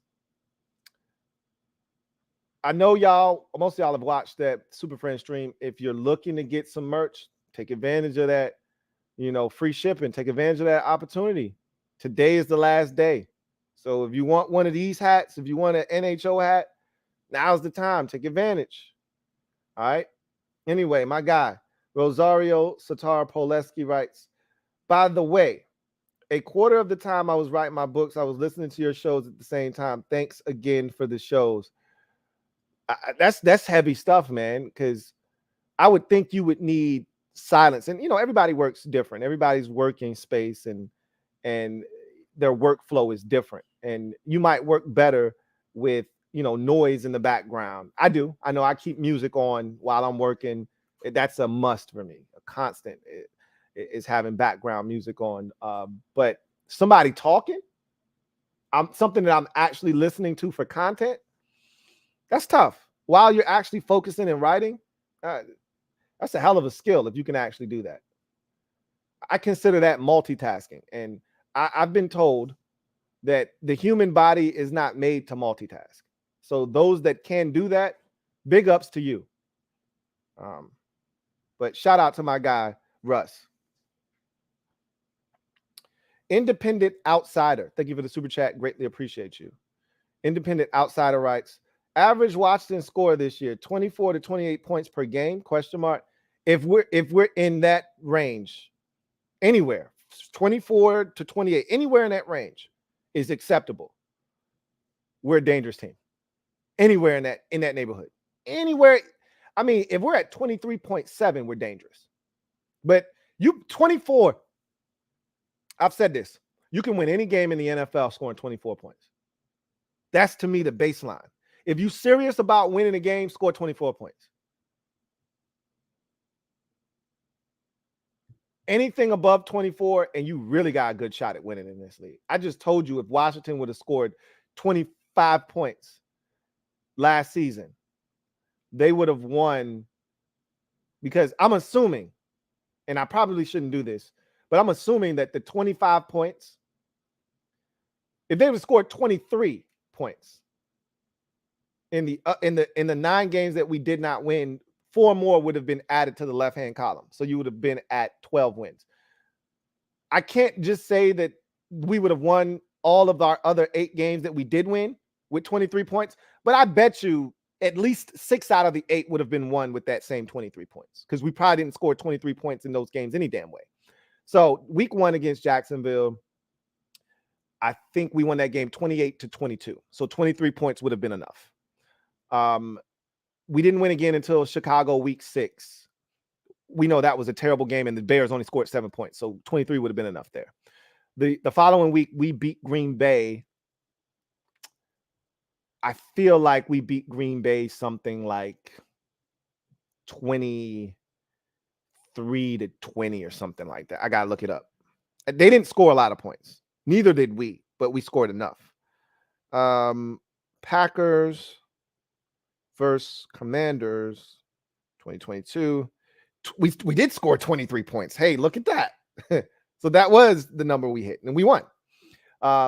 So that's 3 for 3. 23 points would have been enough to win all 3 of the games so far. The following week against Indy, that was terrible. We won 17-16, so 23 would have been enough. So that's 4.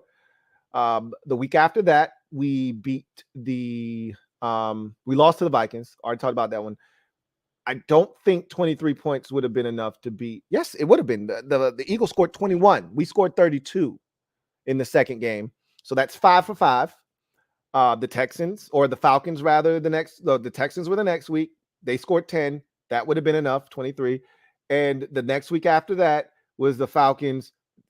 23 would have been enough. I think that was a 17-16 type of game, or no, they needed a touchdown to beat us. I think we beat them 19 to 13 or some shit like that. So 23 would have been enough either way. So that's 7 for 7. And then the Dallas game, they only scored 6 points or 7 or whatever it was.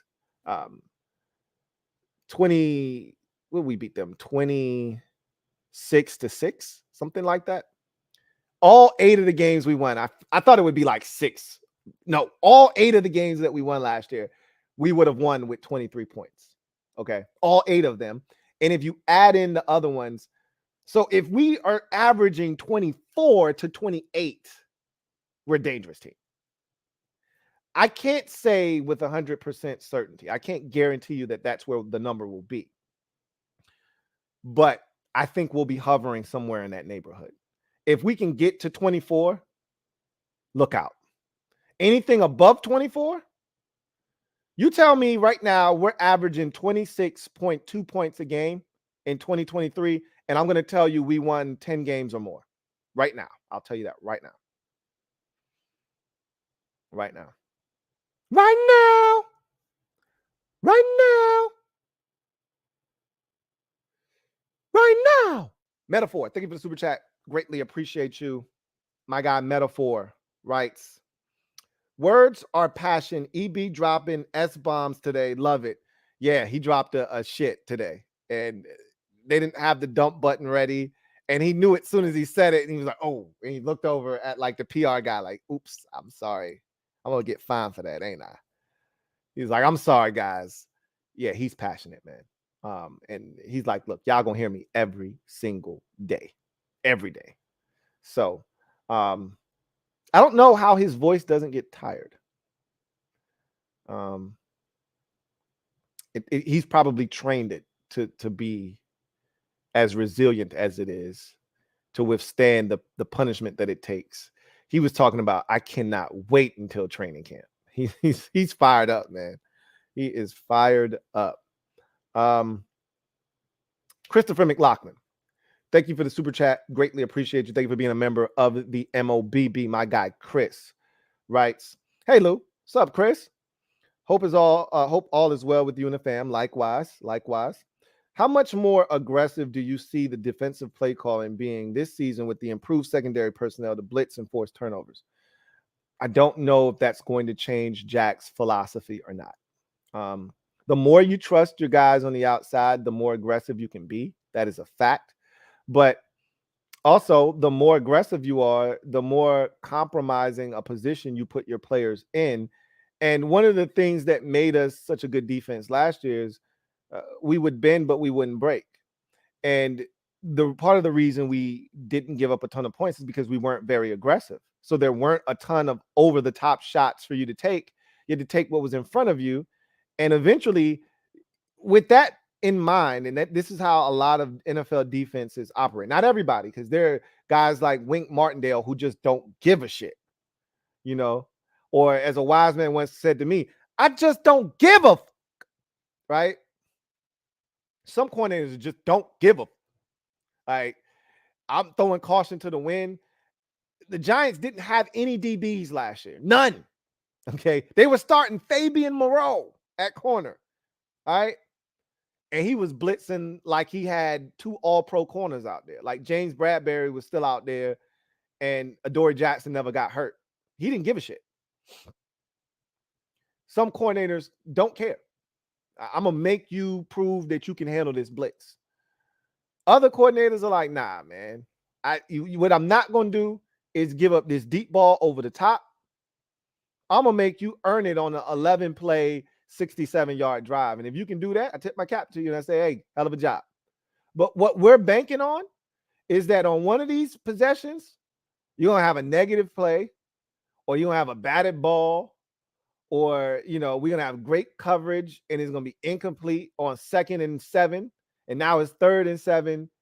And we're going to find a way to stop you for a 5-yard gain and get off the field, or incomplete pass and get off the field. Or you're going to have a holding penalty on 2nd and 6. Now it's 2nd and 16. You're going to try a screen on 2nd and 16, and it's only going to gain 4 yards. And now it's 3rd and 12, and we're going to get off the field. That's what you're banking on.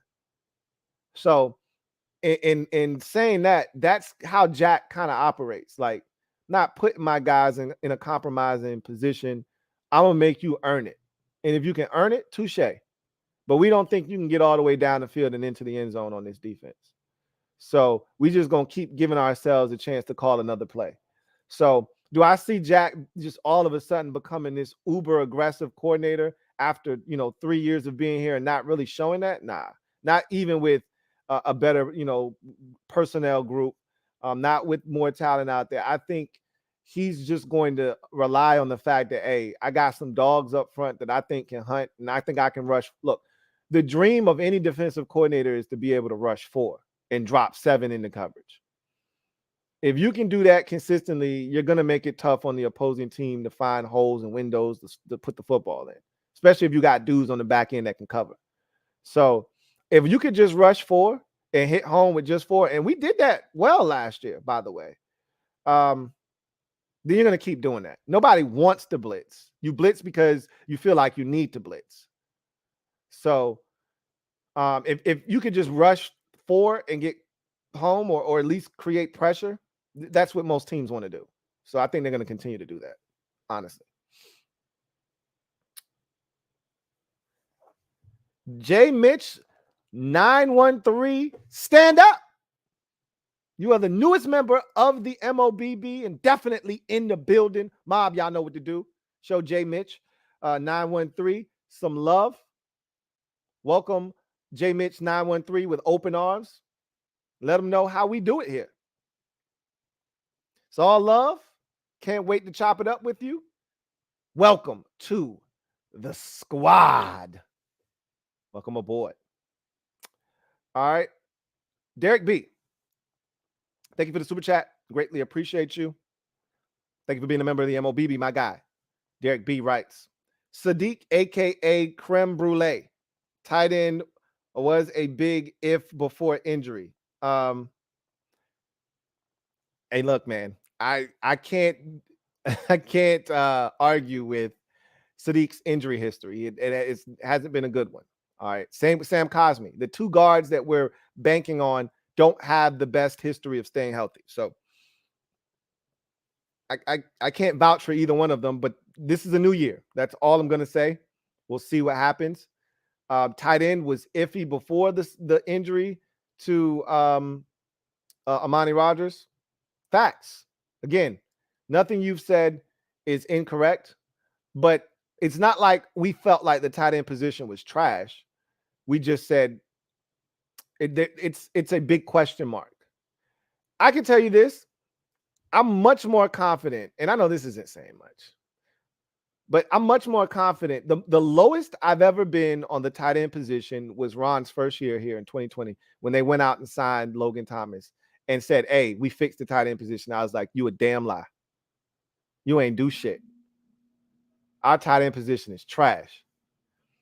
And then Logan Thomas came out and had a stellar, season for us, and it changed the way we felt about the tight end position. I've always wanted an athletic dynamo, so I was not over the moon about John Bates, but I was excited about Bates, if you recall, because I was like, I think he's more athletic than what meets the eye. I don't think they really utilized him at Boise State the way that we may be able to. Then he got here, and I'm like, okay, he's exactly what he was on tape, and they didn't utilize him for a reason as often. So he's not one of those dudes where you go, hey, the numbers are misleading. This dude's a beast. Nah. So I always wanted an athletic, and then we got one, and then he's hurt. But I still think Logan Thomas can be a formidable tight end. And I really believe Cole Turner has a chance to be solid. So we'll see. Christopher McLaughlin, thank you for the super chat. Greatly appreciate you. Double up. Thank you for doubling up, Chris, who writes, hey, Lou, what do you think Bieniemy could do to help the offense improve their third down efficiency besides not having predictable play calling? Honestly, we were in a lot of advantageous third down situations last year. I told you our biggest problem wasn't getting into those third and manageables. It was situational awareness, understanding what you needed to do in those situations. I used to always bitch and complain about the lack of slants run to Terry. I mean, that was one of my biggest pet peeves because how many teams actually stopped us when we ran slants to Terry or Jahan? I can't think of many times where those guys got shut down on slants. I watched the Eagles eat, and not just eat well, eat extravagantly, lavishly off of the same slant concept on third downs, and nobody seemed to be able to stop it.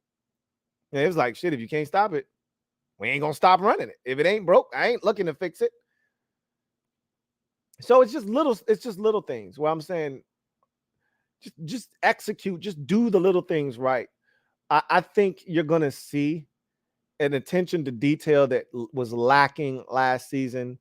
You get into short yardage situations, you're not going to see them go away from, if Chris Rodriguez establishes himself as a power back that can move the power. I think you don't need to go any further than Brian Robinson, though.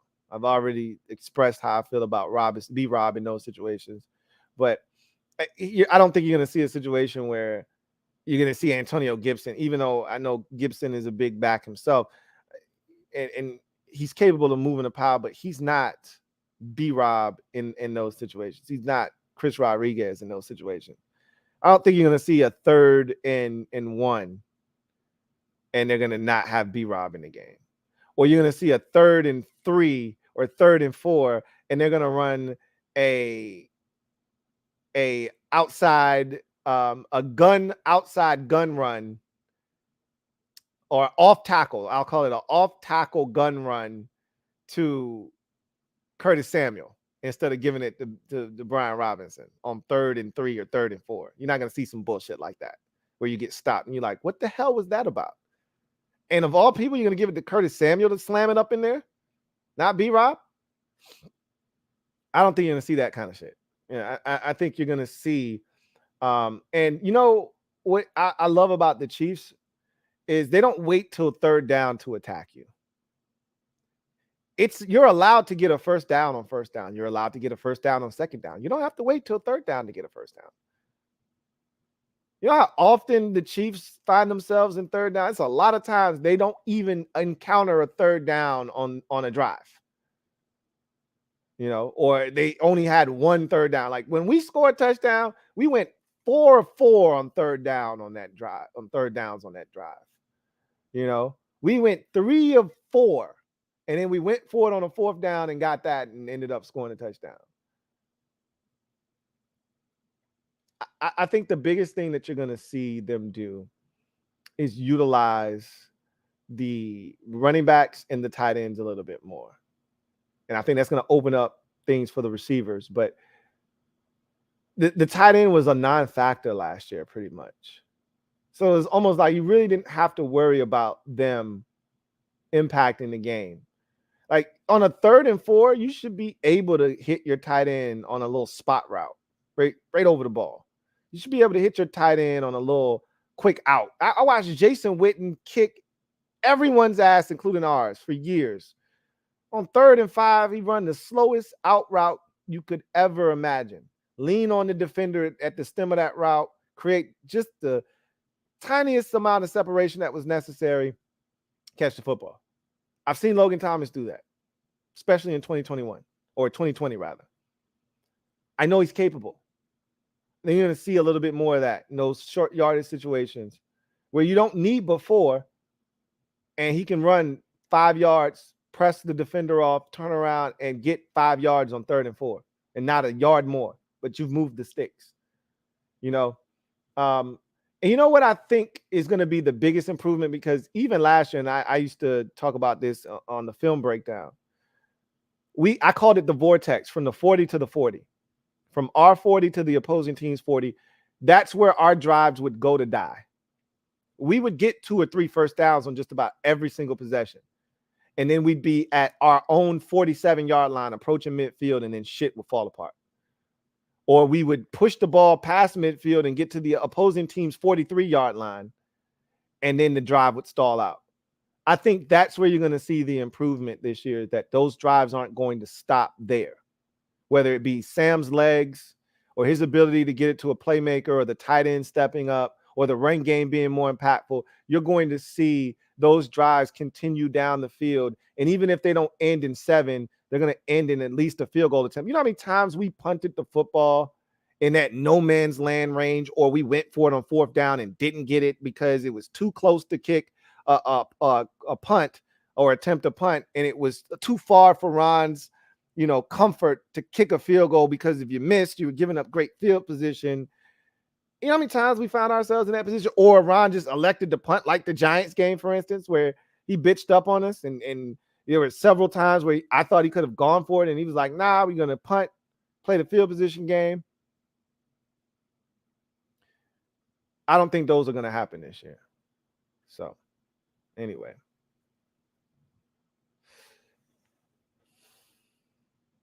John Perez, thank you for the super chat. Greatly appreciate you.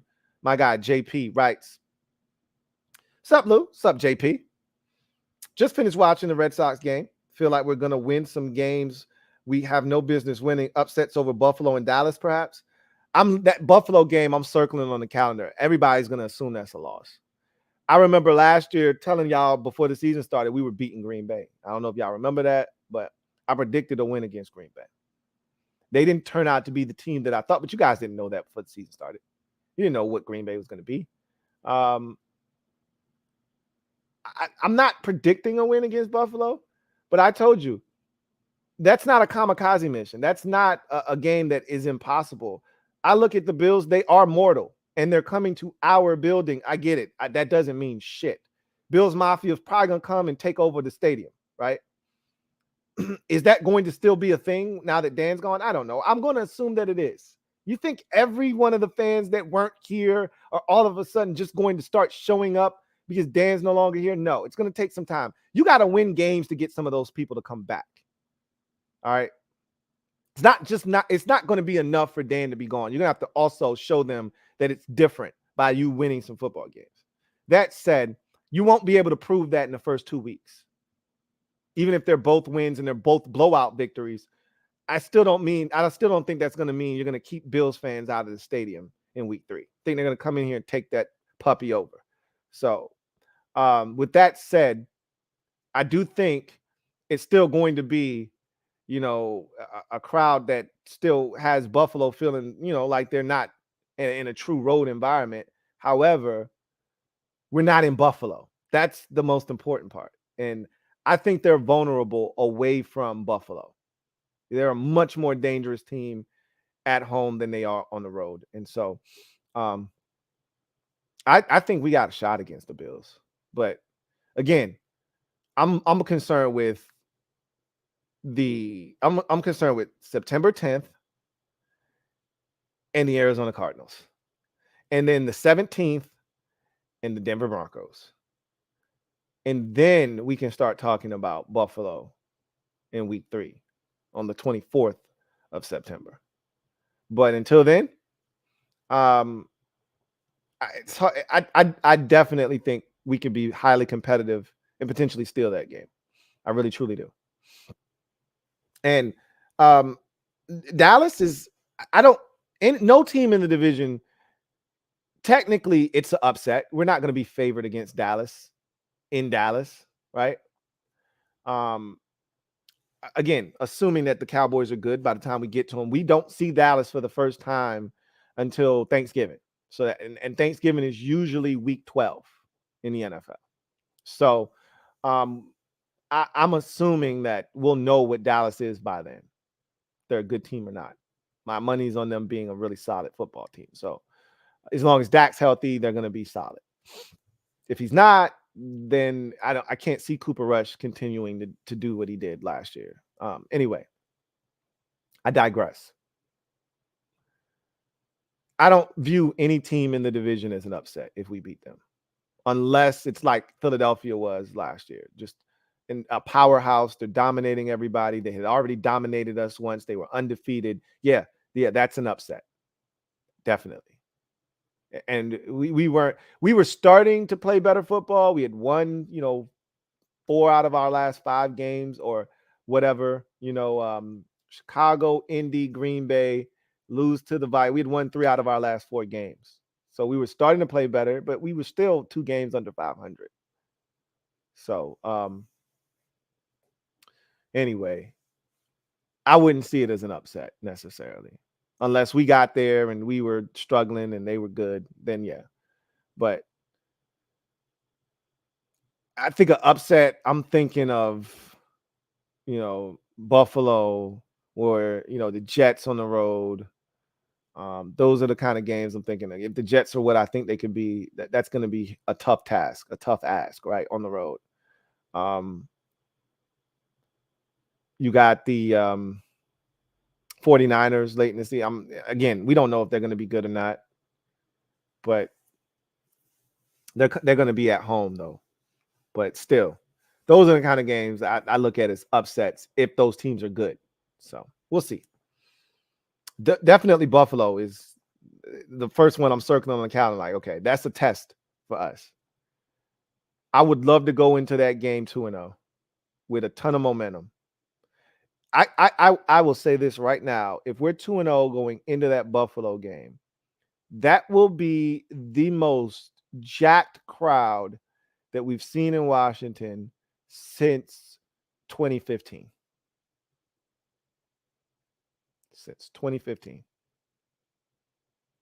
If you win the first 2 games and you get to that week 3 game against Buffalo, riding the sail of the team, the excitement surrounding Eric Bieniemy, Sam Howell gets off to a quality start. You win 2 games, and now you got Josh Allen and the Bills who could be 2-0 whatever their record is, it doesn't matter. That's a big game, and that's a litmus test type of game. You start 2-0, How's playing well, offense is humming. We blew out the first two opponents. That could be a true home game in week 3 against Buffalo. A true home game where the fans actually make a huge difference. And I'll tell you, the Bills will never be off of my shit list. And other than when we play them, I got no issues with the Bills. But when we play them, I can't ever see them at Washington without thinking about the first game after Sean Taylor's death, us lining up with 10 players and them running off tackle to the left for 22 yards to Fred Jackson, when they could have just done the respectful thing and taken a knee. Nah, they said, F your tribute, playing with 10 players to honor a fallen player. Take this 22-yard gain off the left side. Fuck you. That's how I feel. F you. I'll never forgive them for that. So, yeah, seeing Buffalo and Washington, and it felt good back in 2015 when we kicked their ass, beat the shit out of them at home. I think we scored damn near 40 on their asses. That shit felt good. Doubt we do that again, but I'd love to beat them. I'd love to beat them. Metaphor, thank you for the super chat. Greatly appreciate you. My guy Metaphor writes, let me see if this is a double up. I feel like this is a double up. It is a double up. Double up. Thank you for doubling up. Who writes? So Chase's ship is like Dan's yacht. It has sailed. Yeah, absolutely. That thing's going. I can't see Chase Young being back here. If this regime is back next year, I think Chase is going. Whether he has a big season or not, I think the guy that they really want to negotiate with, the guy that they really want back here is Montez Sweat. So, I can tell Jack is not very fond of him. I can tell that right now. And Jack's not going to turn down any talent. You know, he knows what Chase, from a talent perspective, can be. But he's so disappointed with Chase at this point. He's over it. Starface, thank you for the super chat. Greatly appreciate you. Thank you for being a member of the MOBB. Starface writes, does E-Man work for a nickname for Emmanuel? It does. I don't know. So I've been calling Emmanuel Sanders E-Man Sand for a very long time. Obviously, his career is over now. I want to wait to see what develops.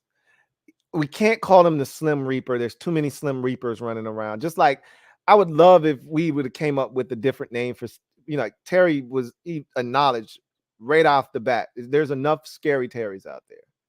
Like, people just love to grab the low-hanging fruit. Like, be creative here. Figure something out. So no the Slim Reaper. E-Man is like so outdated. I want to see what happens. I love the Forbes list. I've heard people come up with that already. Several people in the comment section on these streams have said, when he picks off quarterbacks, you're adding them to the Forbes list. I love that. That I'm running with that. That's automatically a done deal, right? But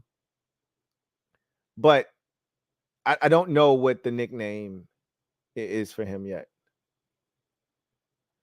I don't know. We'll see, But I think nicknames are supposed to be organic. They're supposed to happen in the moment.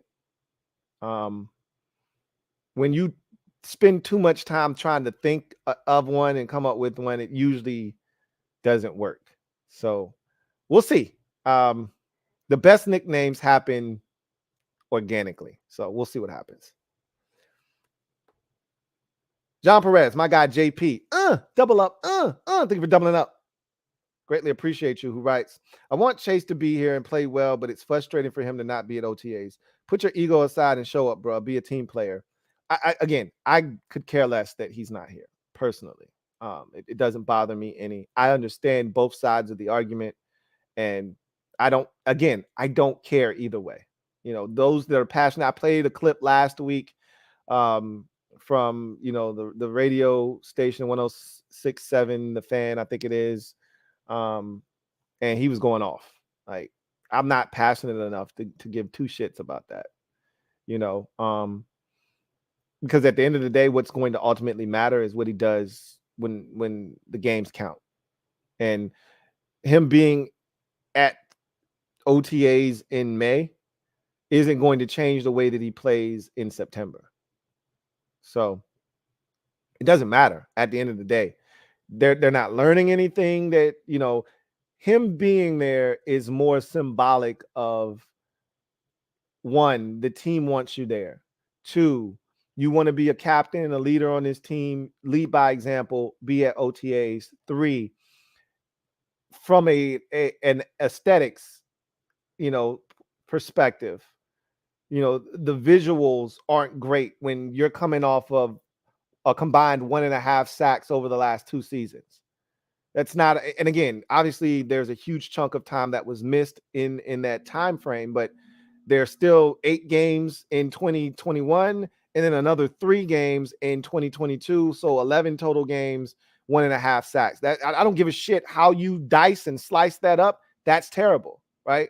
So all of that doesn't project well for him. And then for him to not show up, it leaves a bad taste in a lot of people's mouths. At the end of the day, again, I don't care what he does when it matters. When the lights are bright, the stages is at biggest, that's what matters. I just think they've gotten to a point now where, unless he absolutely tears 2023 to shreds, I'm talking about murders the season, he's got, and it's got to put his rookie season to shame, because we felt so good about 7.5 sacks. I don't know how many of those sacks were forced fumbles, because it felt like he forced like 4 fumbles that year.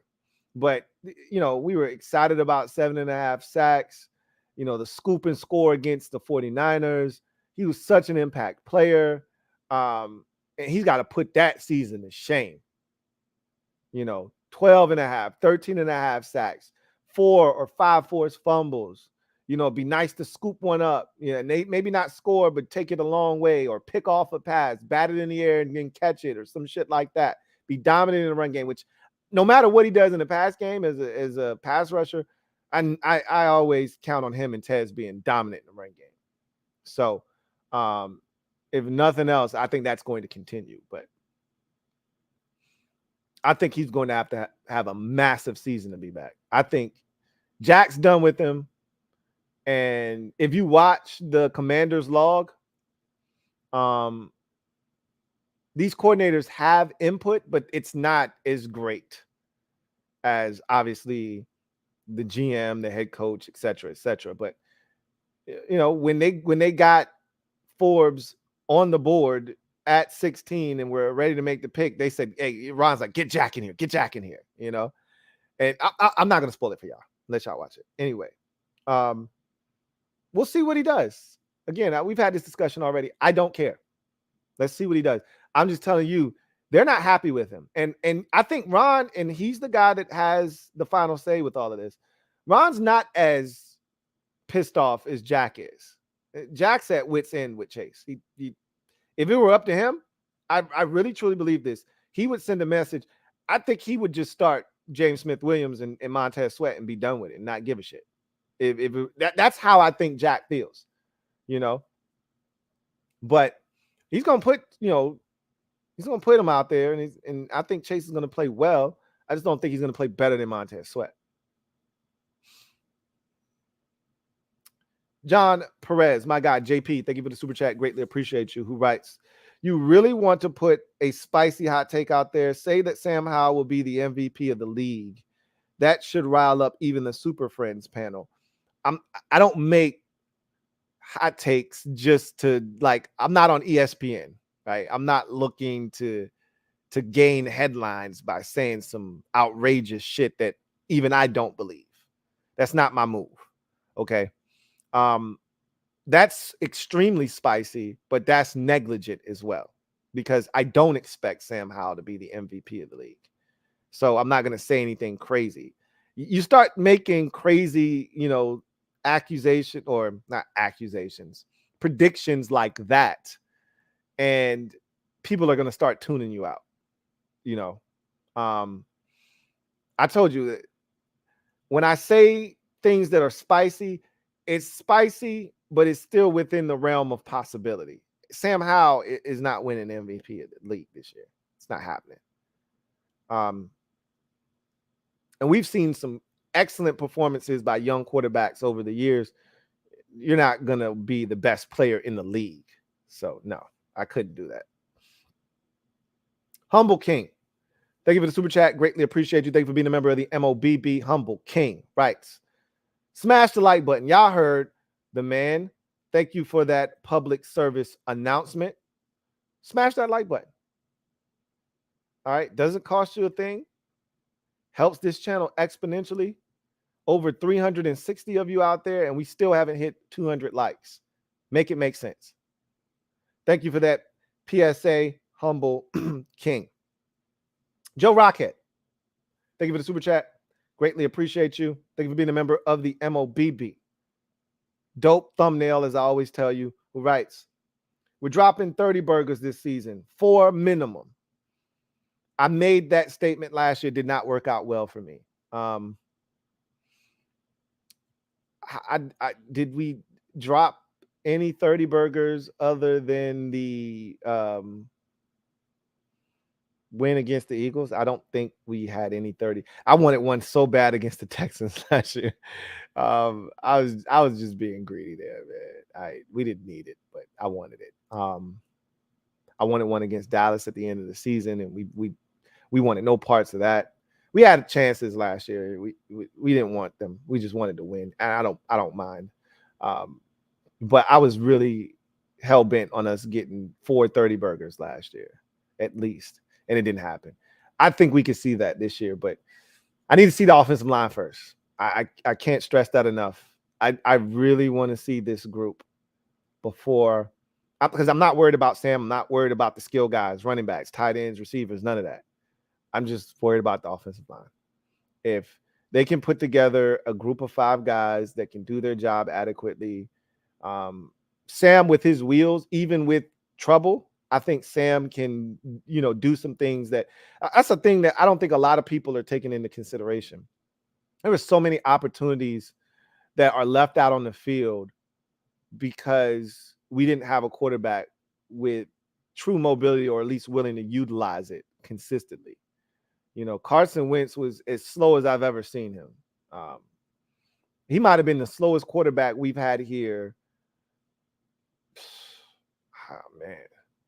I don't even know the last time I seen a dude running as slow as he did at quarterback. Hell, even Alex Smith with, the surgically repaired leg was faster than Carson Wentz last year. This shit was a joke. I mean, that was grotesque. I remember the read option he kept against the Bears on that Thursday night. I swear it looked like he was running with cement around his legs. I mean, that was the slowest read option I'd ever seen in my life. I was like, hey, don't ever do that shit again, bro. I think a lot of people are underestimating what Sam's legs are going to mean and the impact of RPOs and what that can do to this offense. We didn't really use them enough last year. Remember, the first game of the season, we ran an RPO to Jahan Dotson in the red zone and scored a touchdown. We ran it again in week 2 against the Lions and scored another touchdown. And then I don't know if we ran it again the rest of the season until Sam got in week 18. There's going to be so many different wrinkles, so many different things that we can do that we didn't do in past seasons that I think is going to give us a chance to score more points, be more dynamic offensively. I'm excited. So I got to see the offensive line first, but yeah, I might be talking a little bit even spicier than 4. let me tell it. Joe Rockhead, thank you for the super chat. Greatly appreciate you. Double up. Thank you for doubling up. Same comment. You just doubled it up. I appreciate you either way. My guy JP, thank you for the super chat. Greatly appreciate you. Who writes, do you feel like how is our Jalen Hurts in terms of going into the year with no expectations but being solid enough to help us make the playoffs? That's exactly what I think it's going to be. I think we're going to be more consistent. Remember, the Eagles that year weren't very good early, and then like mid-season, their coach made a concerted effort to switch to a run-heavy approach that really focused in on Jalen Hurts' ability to run and them dominating on the ground with the run game, and Hurts just supplementing that with occasional timely throws, and it got him to the playoffs in his first full year as the starter. I think we're going to be more consistent throughout the year. I don't think it's going to take a late season charge where you got to win 5 out of your final 6 or anything like that. I just think we're going to be consistently solid throughout the year. But yes, I think it's going to be very similar to what you saw from Hurts in that first year, in terms of win-loss, getting to the playoffs. And I don't know, we may be more of a threat than those Eagles were. We knew they weren't going to beat the Bucs that year in the playoffs in 2021. They were no match for Tampa Bay. But I think we could get to the playoffs and really be a tough out for somebody. So we'll see. Again, yeah, to answer your question, I do see it being very similar to Jalen Hurts in 2021. Joe Rockhead, thank you for the super chat. Greatly appreciate you. My guy, Joe Rockhead, writes, I hate being optimistic this early. Damn you, Lou. I got you. Look, man, I am an optimistic person by nature. That is just how I roll. However, I told you guys, and somebody came at me all sideways, either it was last week or the week before that, and I had to set them straight, or I may not have answered them at all. It's one or the other. I've learned to be a lot more particular about picking my spots. Some people, I think I did answer him because it got under my skin, because he was like, hey, 3 years in a row, you've been optimistic. 3 years in a row, you've been wrong. How about you just wait and see this year? And he was talking about the offense. And I was like, wait a minute. Where are you getting this information from? I said, look, I will own up to last year. I was optimistic about the offense last year, but I always threw out the caveat that the offensive line had to be good. Now, I also said last year, and I was wrong about this, I'm so confident in John Masco's ability to get the most out of this offensive line. I was not comfortable with the 2 oldie but goodies from Carolina that they slid in at the 2 guard positions, but I was like, look, if Masco can get the most out of what he got out of the players the year before, and we were fine, and he had a lot of challenges and obstacles he had to overcome, and he was able to do that, I'm confident he'll be able to take 2 former players that he knows what their games are all about and be able to get the most out of them. So I was willing to concede that he was going to get the most out of the O-line no matter what we put on the field. I was wrong about that. And in turn, it turned out to skew what Carson Wentz was going to be able to provide for us. I guys know what I'm about to say. I'm going to say it again anyway, because I firmly believe this. Carson Wentz was playing well before he's going to turn it over. That's a part of the deal. We signed up. We knew what we were signing up for, but 7 touchdowns in 2 games. He led the NFL after 2 weeks of football. I think he led the NFL with Mahomes. If not, he was right behind Patrick Mahomes, because Mahomes, I think, had 5 touchdown passes in week 1 against Arizona last year. If it wasn't 5, it was 4. Whatever the case may be, Wentz had 7 touchdown passes after 2 weeks of football. All right. Yeah, he had 3 interceptions. We had 7 touchdown passes. We asked for 27 over 7. Now, the interceptions, if it kept going on that rate, he would have been among the league leaders. We also would have been among the league leaders in touchdown passes. That pace he was not going to keep up, But I'm not saying that he wasn't going to continue to throw darts. But the offensive line fell apart. So the offensive line, I can't stress this enough, that's going to be huge. But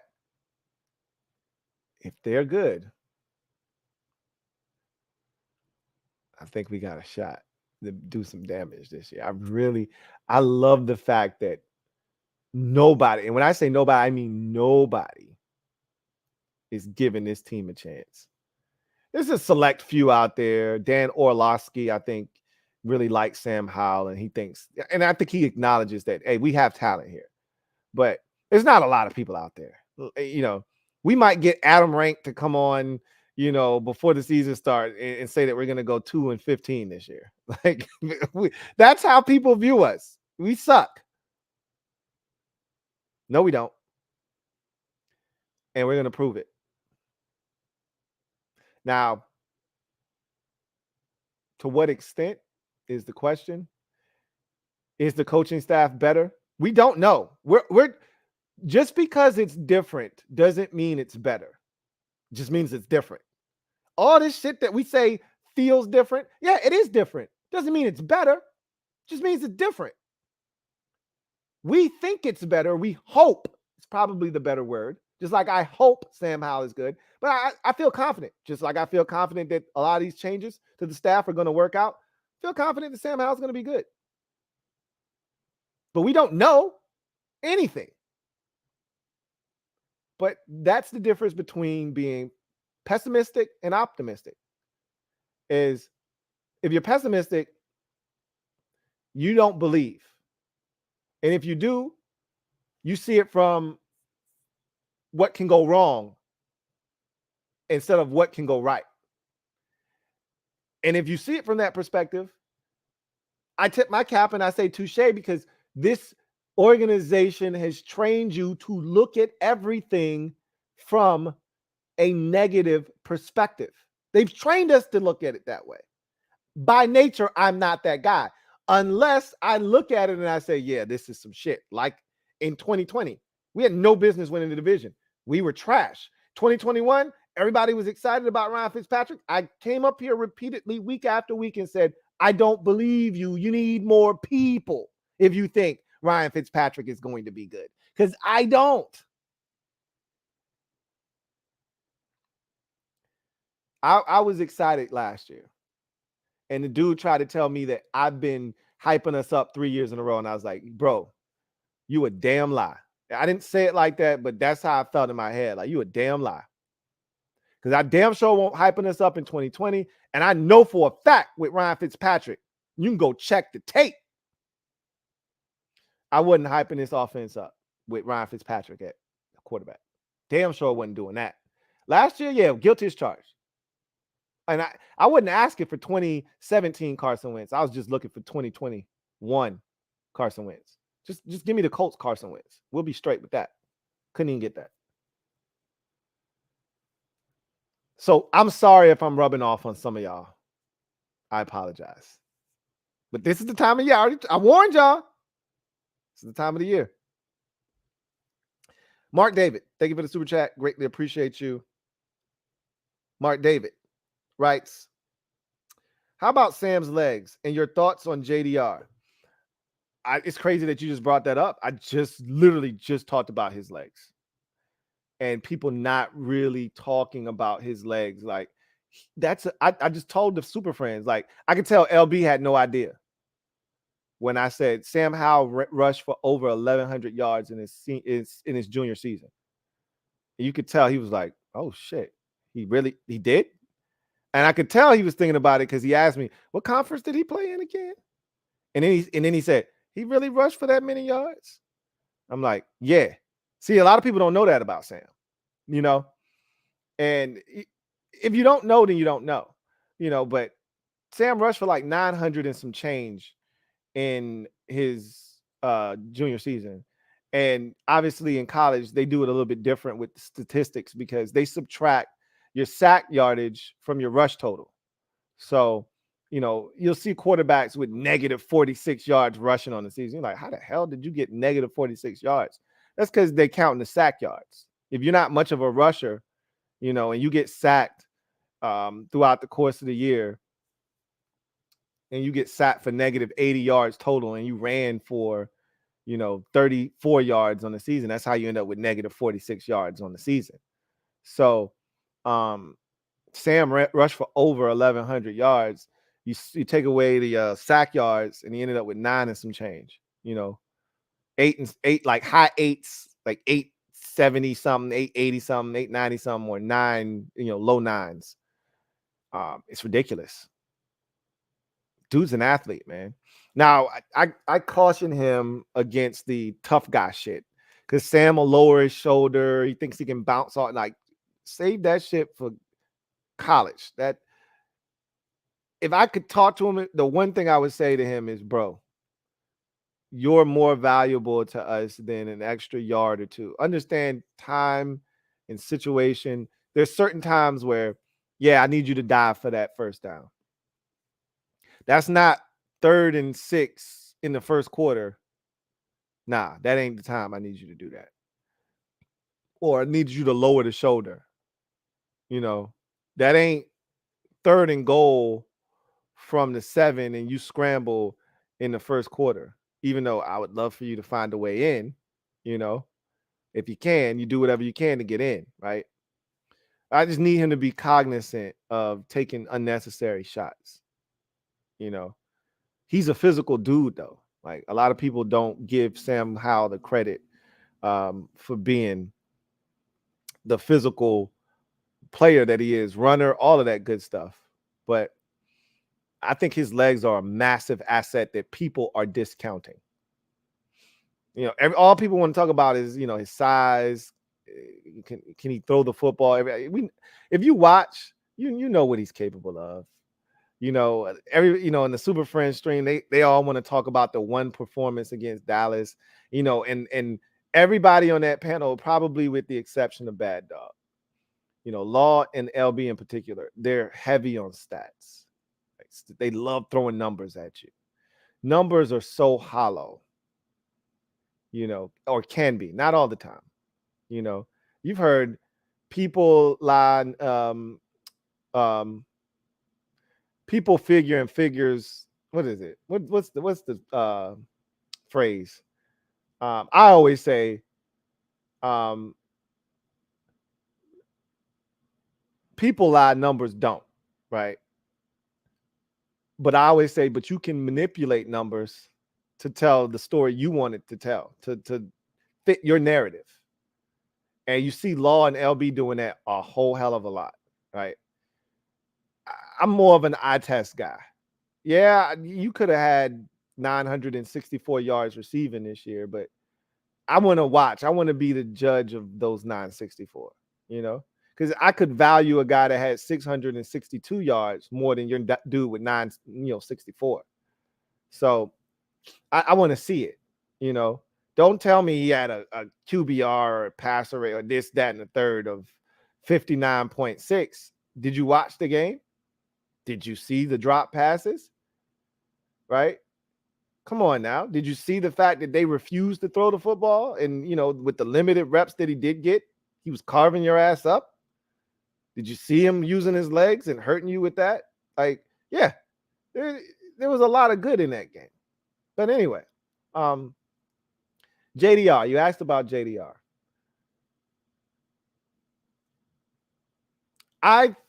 Here's my stance on Jack Del Rio. He's a solid defensive coordinator.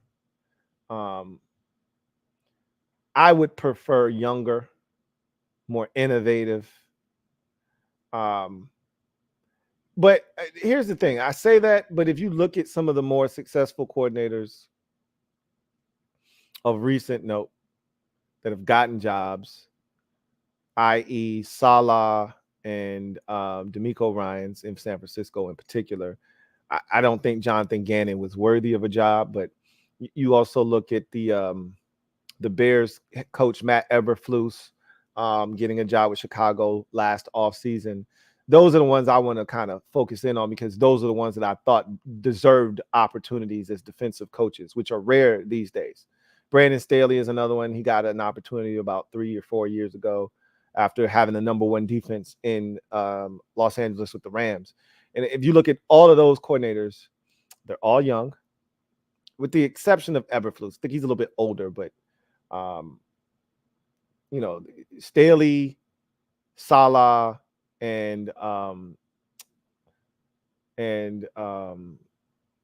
D'Amico Ryans are all young. But here's the thing, and I killed Jack up for this and not being aggressive enough.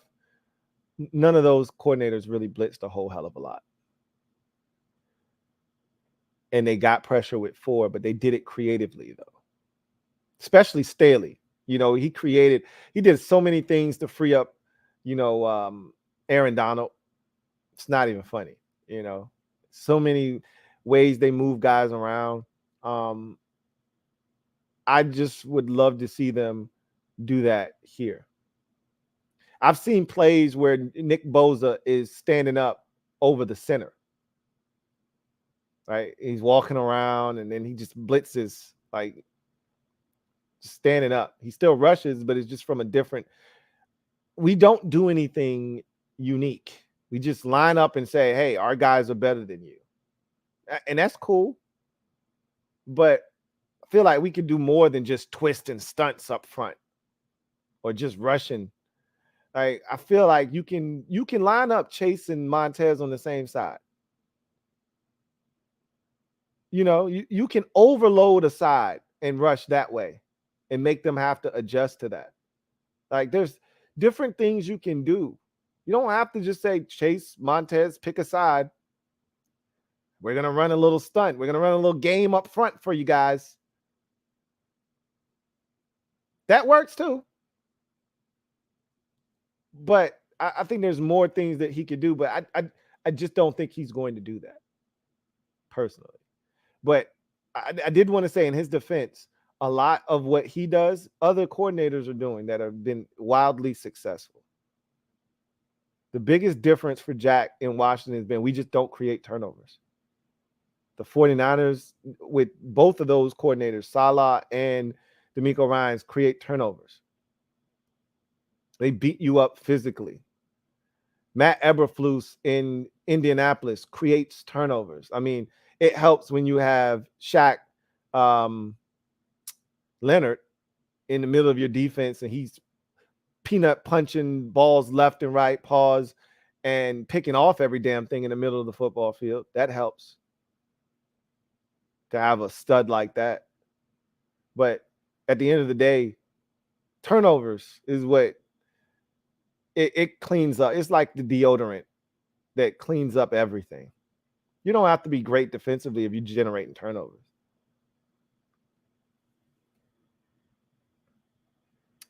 Steeds, stand up. You're the newest member of the MOBB mob. Y'all know what to do. Show Steeds some love. Love your name. Looking forward to chopping it up with you in the future. Steeds, welcome to the squad. Glad to have you on board. Joe Rockhead, thank you for the super chat. Greatly appreciate you. Who writes, Logan Paulson says screen pass is practiced a lot. I'm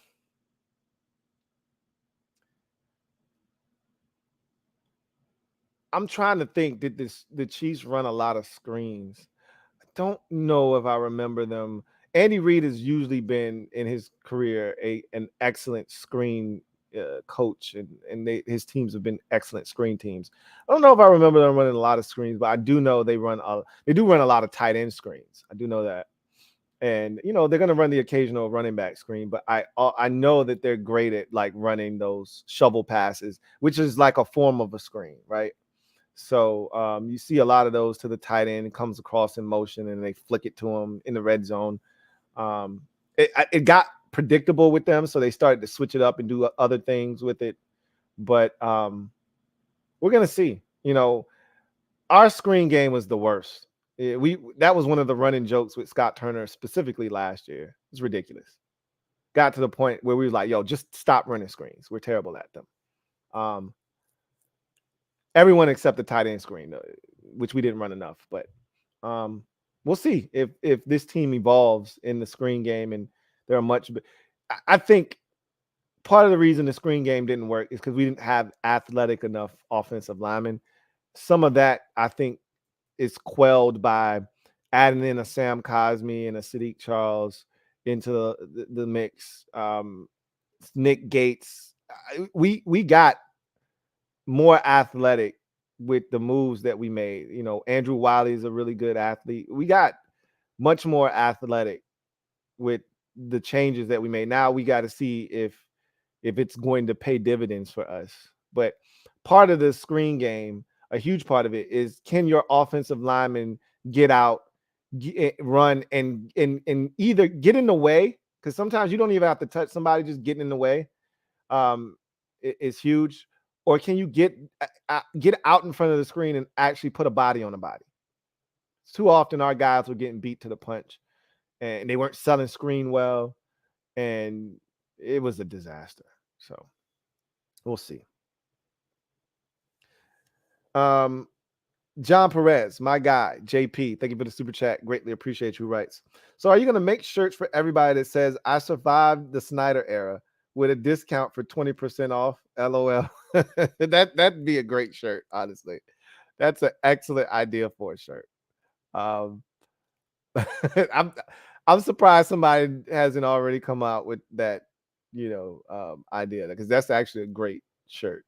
Seriously, I can see people walking around FedEx Field with that on. If nobody takes it, I'll take it. But somebody's got to have that idea already. You probably saw that shirt somewhere your damn self. But if you came up with that, that's pretty damn clever, JP. That's pretty dope. LT, thank you for the super chat. Greatly appreciate you. LT writes, if you watch the film, Sam is NDS Wentz. I don't know what NDS means. Jado, thank you for the super chat. Greatly appreciate you. Jado writes, what up, Lou? What up, Jado? Says, what cornerbacks do you think will be outside? I've already stated this, a multitude of times. Kendall Fuller and Emmanuel Forbes will be your starting corners, barring some kind of catastrophe or significant change in a philosophical approach. Those are the two I see starting the season as your boundaries. And then again, you got Quan Martin and Benjamin St. Juste as your nickels. So that's my story. I'm sticking to it until that changes. That's what I think it's going to be. So that is the last super chat. So I think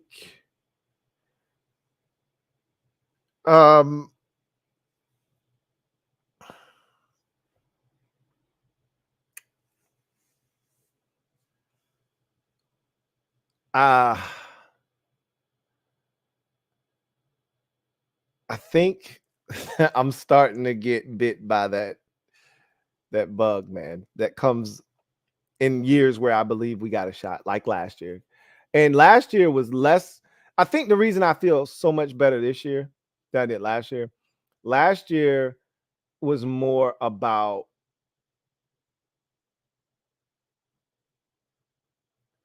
I think last year was more about the schedule and the opportunity that was being presented to us, more so than my confidence in the staff and the players and the roster that we were putting on the field and the way they were going to be coached up.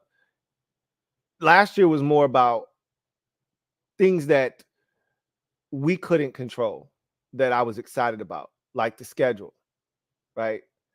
Home, away, home, away, home, away, home, away, pretty much the entire way, right? With like this year, we got 4 out of 5 on the road, 5 out of 7 on the road. It's crazy, right? And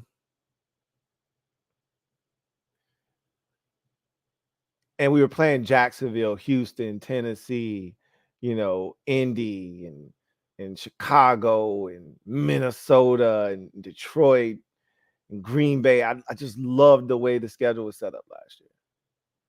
This year, I don't love the schedule. I don't hate it. I don't love it. It's not as good as last year's. It's less about that. It's more about the staff. It's more about the players on the field. It's more about the quarterback position. It's more about the talent that we're putting on the field. I have confidence for the first time in a long time in the actual team, in the organization. Still not 100% sold on the people running the show, per se, but they're not dopes like some of you make them out to be. They're not clueless. This is the best shot Ron's had. What is he going to do with it? I don't know. But I like Ron Rivera, the manager, more so than Ron Rivera, the head coach. I like Ron Rivera, the overseer.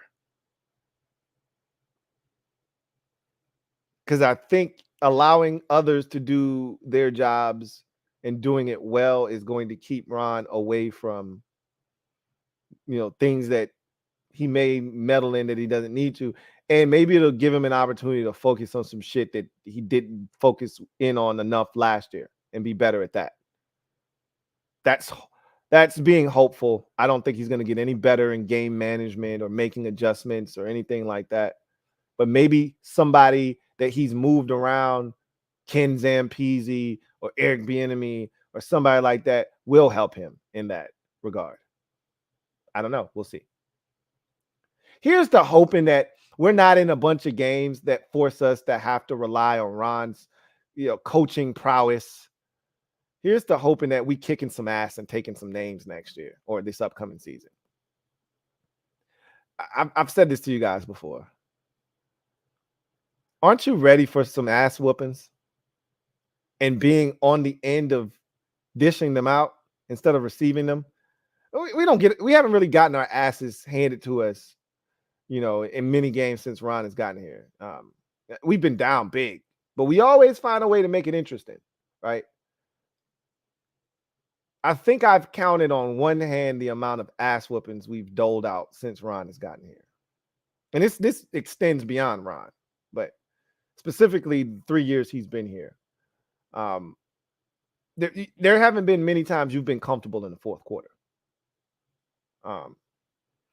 Last year it was just Houston. That was it.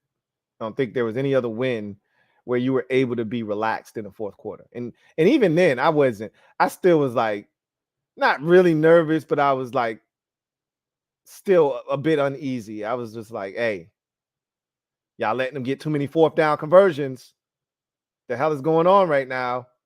You one onside kick not recovering away from this shit being competitive where we've dominated, but we're only up like 20, to 10 or 23 to 7 or 3 or whatever. It's ridiculous. We dominated, but we're not. The scoreboard doesn't reflect that. I don't think we blew anybody out in 2022 or 2021 rather. Ain't no way we blew anybody out in 2020. Okay, Dallas, but that was a 20-16 game with 7 minutes to go in the fourth quarter. Now, 4 minutes to go in the fourth quarter, we were up 3 scores and it was fun. But that was a 4-point game with roughly 7 minutes to go in the fourth quarter. So it's not like we were chilling the whole fourth quarter, but that one counts. The Dallas game, the Cincinnati game wasn't like a blowout, but it was 20-9, and Joe Burrow had been knocked out of the game, and I can't remember who their quarterback was, but he was no threat. We weren't afraid of him at all. So the Cincinnati game and the Dallas game in 2020, that's it, I think. And then the Houston game in 2022. Am I missing anything? Did I miss one in 2021? Because I feel like all those games, just like most of the wins we've had under Rivera, have been nail biters. I'm ready to start handing out some ass whoopings. That'd be nice. Let's see. Let's see if we can do that. Anyway.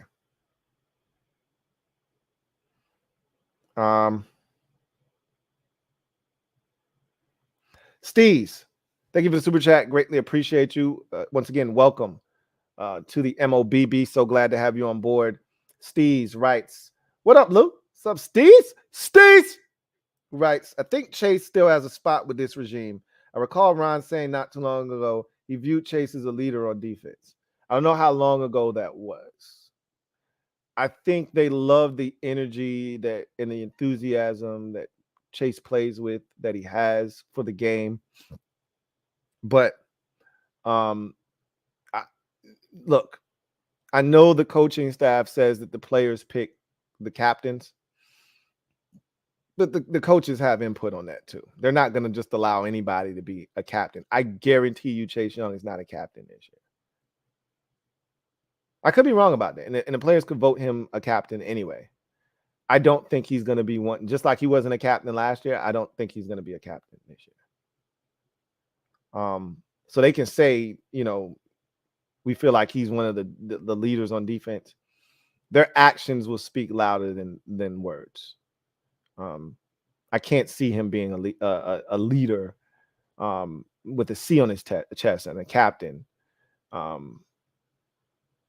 after him not showing up and them not giving him the, you know, picking up the 5th year option either. So we'll see. I personally don't think that he has any standing with this regime moving forward. I think the only way is that he's got to go out and have an extremely disruptive season with 2nd overall pick type production, or they're just going to roll with Montez. Jay Willard, thank you for the super chat. Greatly appreciate you. Jay Willard writes, Lou, hope your weekend went well with you and the wife. It did, man. I appreciate that. It went extremely well. Had a great time, and can't wait to do it again. With Sam being 6'1", 225, similar to Hurts, so why is he always dogged for his size? Well, remember, Hurts wasn't a first-round pick. Hurts wasn't supposed to be doing what he's doing right now.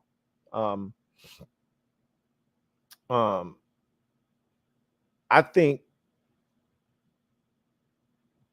anytime you come into the league and you're a 6-foot quarterback, I think Sam is closer to 6 feet than he is 6'1". Doesn't matter. You're talking about, you know, an inch, give or take, right? Plus or minus. I think anytime you're less than 6'2", we start talking about height. And height only really truly comes into play if you're having balls batted down. Sam throws over the top, but he's shown the ability to throw from multiple arm slots so he can get the football out. Small sample size last year, but when he was at Carolina, and really in college, you don't see a lot of batted balls because quarterbacks will drop back 15 yards and sling it. So, and you know, with read option and the RPOs, it's harder for you guys to time up shit and get their hands up. But that Dallas game was eye-opening because there were a lot of throws, and I thought Mike Martz did a great job of pointing this out. A lot of throws where the line is getting pushed back, the pocket is collapsing in his lap, and he's finding little windows to sneak the ball through. And he didn't have a lot of batted balls in that game. And, you know, conversely, you see a guy like Justin Herbert who drops down 3 quarters. He's 6'6", and he's getting balls batted all over the place. So size really only plays an important part when you allow it to. I think as long as you're able to keep the pocket clean, and Sam, even if it's not clean, is able to find windows to still throw the football through like he did against Dallas, it'll be a non-issue. You know, everybody talked about Baker Mayfield's size. Everybody talked about Kyler Murray's size. If you have production, Drew Brees, all of that good stuff, if you produce, that conversation goes away. It goes away. But you got to produce. So we'll see what happens. Anyway, I digress. That's going to do it for me, your man Louie T, here on this installment of the Command Post Live. Y'all know what it is. Post up, take command. I look forward to chopping it up with y'all next week. More likely than not, you got the vet mini camp next week. So they'll be on the field again. So we'll have more to talk about.